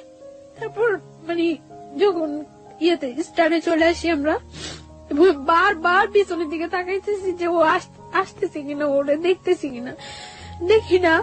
স্টারে আসার পরে ওরা আমাদের থেকে মানে 50,000 টাকা দিচ্ছে, ওইখান থেকে 10,000 টাকা ব্যাগ দিতে বলে ওই যে লোকগুলো ওইখানে ছিল তারা। আমার মা বলতেছে যে তাহলে সবটাই রেখে দেন, দিয়ে আর 50,000 টাকা দিচ্ছেন, যা বলছেন বিচারা আপনাদের সবকিছু মাইনে আমরা আমাদের নিয়ে যেতেছি। পরে মানে 5,000 টাকা ওইখানে দিয়ে 45,000 টাকা নিয়ে ক্যাব করে আমরা চলে আসতে নেই। আমি মানে যতক্ষণ পর্যন্ত ওই এলাকাটা দেখা গেছিল ততক্ষণ পর্যন্ত তাকিয়েছিলাম যে হয়তো ও একবার পিছনে আসবে, একবার আসবে, আসেনি ও। তারপর যখন আমরা চলে আসি, আসার পর ও আমার ফোন দিয়ে আমার বলে যে একটু কথা বলো আমার সাথে। আমি তখন ইয়ে করি যে আমি আর জীবনে ওর সাথে কথা বলবো না। ও আমার বারে বারে রিকোয়েস্ট করে যে একটু কথা বলো আমার সাথে, একটু কথা বলো। অনেক কান্নাকাটি করতেছে, অনেক কান্নাকাটি করার পর আমি ওর সাথে কথা বলি, ধরে রাখতে পারি না নিজেরে, আমি লুকে লুকে ওর সাথে কথা বলি। কথা বলার পর দিন যখন আমি বাড়িতে যাই, আমি প্রচুর অসুস্থ হয়ে যাই। আমি খবর পাই যে ও প্রচুর অসুস্থ হয়ে যায়, ওরা হসপিটালাইজ করতে হয়, আমার হসপিটালাইজ করে বাড়িতে। আমি একবার মেন্টালি সিক হয়ে যাই, পাগলের মতো হয়ে যাই। তো ইমিডিয়েট আমার হসপিটালাইজড করে আইসিইউ তে নিয়ে যায়। আইসিইউ তে যখন নিয়ে যায় তখন আমার বাবা বলতেছে যে মা তোর কাছে আমার অনুরোধ, তুই ওই ছেলের কথা আর চিন্তা করিস না। কিন্তু আমি পারি না, বারবার ওর কথা আমার মনে হয়, তখন আমার মনে হইতেছে আইসিইউ তেও আমি মনে হয় সামনে ওরে দেখতেছি। যখন ওর সাথে ও আমার সাথে যোগাযোগ করে, পরে ওর সাথে আমার আবার কন্টিনিউ কথা হইতে থাকে। তো কিছুদিন পরে তো আমি করতে পারি যে আমি প্রেগনেন্ট। তখন আমি ওরা বলি, 7 দিনের মাথায় আমার দুলাভাই নিয়ে আমি আবার ঢাকা আসি। মানে আমি খুব অসুস্থ হয়ে যাই, আমার ঢাকা শিফট করতে বলে। তো আমার দুলাভাই আমার নিয়ে ঢাকা আসে, ওরা আমি ফোন দিয়ে বলি, ও আমার সাথে মিট করতে যায়। আমার দুলাভাইয়ের কাছ থেকে বললে আমার নিয়ে এসে আমার সাথে সারাদিন ঘোরে।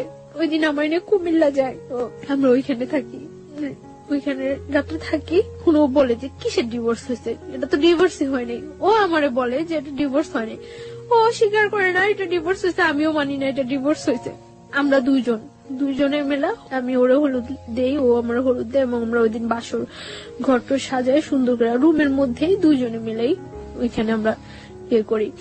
তারপর পরদিন আমি চলে আসার পরে আমার ডাক্তারটাকে দেখে বাড়িতে নিয়ে যায়। তখন আমার মানে যাওয়ার সময় আমার দুলাভাইয়ের সাথে কথা বলে। আমার মনে আছে ও ওই দিন কি পরিমাণ কান্না করে, আমার দুলাভাইয়ের কাছে হাত জোর করে রিকোয়েস্ট করে যে যাতে আমার কোনো কিছু না করে, ও আমার নিয়ে আসবো। অনলি কোরবানির ঈদ পর্যন্ত ও সময় চায় দুলাভাইয়ের কাছে, হাত জোর করে রিকোয়েস্ট করে। পরে আমার দুলাভাই তো কিছুতেই এটা আর করবো না। পরে যখন মানে দেখি যে আমার ফ্যামিলি থেকে আর কোনো সাপোর্ট নাই ওর ইয়েতে, তখন আমি আরো সিক হয়ে যাই, একেবারে পাগলের মতো হয়ে যাই। বাসায় মেন্টালি এতটা হয়ে যায় যে আমি যে আমার নিজের ক্ষতি করতেছে ওইটাও আমি তখন ফিল করতেছি না। আমি যে কোনো ওর সম্বন্ধে আমি সব সময় ঘরে এক কোনায় একটা বদ্ধ ঘরের মধ্যে দরজা বন্ধ করে অন্ধকার ঘরের মধ্যে এক কোণে বসে থাকি, এবং কেউ কিছু বললেই আমি নিজের মাথা নিজের ওয়ালের সাথে করতেছি, হিট করতেছি নিজের মাথা, আমার শরীর মাথা ফুলে টুলে যায়। এবং আমি তখন ড্রাগ নেওয়া শুরু করি। বাসায় আমার ব্যাগে অনেকগুলো প্যাথেটিন নিয়ে যাই আমি যাওয়ার সময়। মানে আমি কিছুতেই ওর নামাইতে পারতেছি না। তারপর যখন দেখা গেছে যে আমি এরকম সিক হয়ে গেছি, একেবারে মেন্টালি এক কথা পাগল হয়ে গেছি, তখন আমার দুলাভাই বলে যে না, ওর উপরে আর কোনো টর্চার করার দরকার নেই, প্রেশার ক্রিয়েট করার দরকার নেই। যেহেতু ওই ছেলেও চাচ্ছে ওর সাথে সম্পর্ক রাখার জন্য, ওই ছেলে যদি না চাইতো তাহলে আমি ওর কোনো সাপোর্ট করতাম না। ছেলে যেহেতু নিজে আমার কাছে হাত জোর করে কাইনা কাইটা অনুরোধ করছে, সো থাকুক, ওর মতো থাকতে দেন। ছেলে তো বলছে কোরবানি ঈদের পরে ওরে নিয়ে যাবো। তো এর মধ্যে তখন তো আমি ওর জানে আমি প্রেগনেন্ট, আমি ওরে বলি প্রেগনেন্ট। আমি আবার ঢাকা আসি ওর সাথে দেখা করার জন্য, আবার ঢাকা আসি, ওর সাথে দেখা হয়, কথা হয়। তো আমি ওই দিন বলি যে আমি আর বাড়িতে যাব না। তো ও বলে যে যতটা কষ্টই হোক তোমার কোরবানি ঈদ পর্যন্ত ওইখানে থাকতে হবে, ঈদের পরে আমি তোমার নিয়ে আসবো। আমার যাই হোক, যদি আমার ফ্যামিলি থেকে সাপোর্ট না করে আমি তোমার নিয়ে বাইরে থাকবো। তো এই কথা হয় ওর সাথে। তারপর এভাবে চলতে থাকে কোরবানি ঈদ পর্যন্ত। আমি ওর সাথে কন্টিনিউ কথাবার্তা বলি। এর মধ্যে আমার মাও মাঝে মাঝে ওর সাথে কথা বলে জিজ্ঞাসা করে যে তুমি কি করবা, কেন তুমি এইভাবে সম্পর্কটা আগে নিতেছো, যা হয়েছে ওইখানেই ফিনিশ করে দিতা। তো ও বলতেছে না মা, আমার পক্ষে ওরে করা সম্ভব না, আমি ওরে নিয়ে আসবো। তখন আমার মা ওরে বলতেছে তুমি ওরে নিয়ে আসবা, হয়তো দেখা যাচ্ছে 2-4 মাস তুমি ওরে নিয়ে থাকতেছো, তারপরে তোমার ফ্যামিলির কেউ তোমার করলো, তুমি তোমার ফ্যামিলির টানে চলে যাবে, আবার তখন ওর কি হইব। পরে বলতেছে না, কখনোই এরকম করবো না আমি আর। তো এইভাবে করতে থাকে। কোরবানি ঈদের পরে ও আমাদের বাড়িতে যায়। তখন তো 1 মান্থ ওভার হয়ে গেছে আমি প্রেগনেন্ট। হ্যাঁ, ও আমাদের বাড়িতে যায়। পরে আমি কেউ জানাই না বাড়িতে এই ব্যাপারটা যে আমি প্রেগনেন্ট। তখন আমার বাড়িতে যাওয়ার পরে যেভাবে একটা গেস্ট আসলে যা করা হয়, ঠিক ওর সাথে ওই ব্যাপারটাই খুব সুন্দর ব্যবহার করছে সবাই। সকালবেলা ব্রেকফাস্ট করতে দেওয়া হয়েছে, নাস্তা টাস্তা করতে দেওয়া হয়েছে, তো ওর জন্য পিঠা টিঠা অনেক কিছু করা হয়েছে। তারপরে ওরে মানে আমার দুলাভাই জিজ্ঞাসা করছে যে তুমি কি করতে চাও এখন, আমরা কি নতুন করে তোমাদের বিয়ের অ্যারেঞ্জ করবো, তোমার বাড়িতে জানাবো, তোমার বাসায় জানাবো তুমি যে এখানে আসছো, না কি করবো। ও বলতেছে না কিছু করে না, আমার আর অল্প কটা দিন সময় দেন, আমি ওরে নিয়ে যাবো। ভাইয়া বললো তাহলে তুমি এখানে থাকতে পারবে না, দেখো ওদের তো ভাইও নাই, এই বাসা থাকলে কে কি মিন করে, তাহলে বেটার হয় তুমি চলে যাও, তুমি যখন তোমার সময় হবে তখন তুমি আইসো। পরে সবার মন খারাপ হয়ে যায় যে কি বললো ছেলেটা, এতদিন পর্যন্ত ছেলেটা আমাদেরকে একটা কথা করে রাখছিল, এখন কি বললো। তারপর আমি ওরে জিজ্ঞাসা করি যে তুমি করো, তখন ও আমার বলতেছে যে আমার আর অল্প কটা কিছু দিনের সময় দাও। তারপর ও দুপুর বেলা যখন ও চলে আসে, ভাইয়া ওরে মানে আসার ভাড়াটা পর্যন্ত দিয়ে দেয়। মানে ওর সাথে এরকম ভদ্র আচরণ করছে যে ওর বাসায় যে আমাদের সাথে কি বিহেভটা হয়েছে ওরা কেউ করে নেই, সবাই শুধুমাত্র আমার দিকে তাকায়। তখন কিন্তু আমার সবাই বলছিল, দেখো তুমি যে ছায়া, এখন যদি তুমি শক্ত হও তাহলে কিন্তু আমরা এখন কিছু করতে পারি। ওরা আটকে রেখে কিন্তু ওর বাড়িতে ফোন দিয়ে আমি বলছি ইম্পসিবল, ও তো বলে আসেনি যে ও আমরা বিয়ে করতে আসতেছে। তো আমি ওর সেফলি ওইখান থেকে যেভাবেই হোক সেফলি, যতটা হয়েছে আমার উপরে হয়েছে, ব্লেম যা হয়েছে আমার উপরে হয়েছে, আমি ওরা সেফলি পাঠিয়ে দিছি। তখন আমি ওরা বলছি যে কি করবা। তো ও আসার পর 2-3 দিন খুব তোর জোর বাসা টাসা দেখতেছে, ও আমার নিয়ে আসবো। হঠাৎ করে একদিন বলতেছে যে আমার পক্ষে তো পসিবল না। কি বললো এটা, যেটা একবার ভেঙে গেছে যাইতো, তখন আমি পাগল হয়ে যেতাম, যা হয়ে যেতাম, তখন হয়ে যেত, আমার ফ্যামিলি আমার নিয়ে আসছে। এখন তুমি এটা কি বললা? পরে আবার বলতেছে যে না ঠিক আছে। তো এখন তো দিন যাইতেছে, আমার বাসায় জানাজানি হয়ে যায় যদি যে আমি প্রেগনেন্ট, তাহলে তো একটা প্রবলেম। হয়তো আমার বাসায় জানাজানি হয়ে গেলে ওর বিরুদ্ধে যে কোনো একটা অ্যাকশন নিবে, সেটা আমার মনের মধ্যে আরো একটা ভয় কাজ করতেছে। আমি আসলে অনেক বেশি থান্ডার্ড হয়ে গেছিলাম। আমার মনে হচ্ছে আমার লিসনাররা ভাববে যে আমি এখানে নাই। আমি ওর কান্নার শব্দ শুনে আসলে অনেক বেশি থান্ডার্ড হয়ে গেছে, আমার নিজের চোখে পানি চলে আসছে, আমি আসলে কথা বলতে পারছিলাম না। গল্পের একেবারে শেষ দিকে আমরা চলে এসেছি। আমি কিছু কোশ্চেন আপনাকে করতে চাই। প্রথম প্রশ্নটা হচ্ছে, আপনি কয় মাসের প্রেগনেন্ট এই মুহূর্তে? 4 month। মানে what's your decision about your baby? আমি আমার বেবিটা রাখতে চাই বাই এট এনি কস্ট। যদি আপনার হাজবেন্ড ডিভোর্স দিয়ে দিয়েছে এবং ওটাই যদি বলবৎ থাকে, তাহলেও কি আপনি আপনার বেবিটা রাখতে চান? তাহলে কিভাবে সম্ভব? ওকে, ও আচ্ছা। আর আরেকটা যেটা, সেটা হচ্ছে যে আপনার প্রথম হাজবেন্ড আর পরবর্তীতে যোগাযোগ করেনি? না, ওর সাথে পরবর্তীতে ও আর কোনো যোগাযোগ করেনি, কোনো কিছু হয়নি। আর ওর সাথে ওকে ডিভোর্স দিয়ে দিয়েছে? হ্যাঁ, ওর সাথে আমার ফ্যামিলি থেকে হ্যাঁ, যখন ফার্স্টলি আমার বাড়িতে নিয়ে যায় তখনই ওর সাথে ওকে। সেকেন্ড হাজবেন্ড যে ছিল তার সাথে এখন বর্তমান কতদিন যাবত আপনার যোগাযোগ হয়নি? এখন এই শুক্রবার থেকে হচ্ছে না। লাস্ট এর মধ্যে আমি যখন আপনাদের কাছে ফোন করছিলাম তার কিছুদিন গ্যাপ ছিল, তারপর আবার আমার কাছ থেকে 1 সপ্তাহ সময় নিছিল।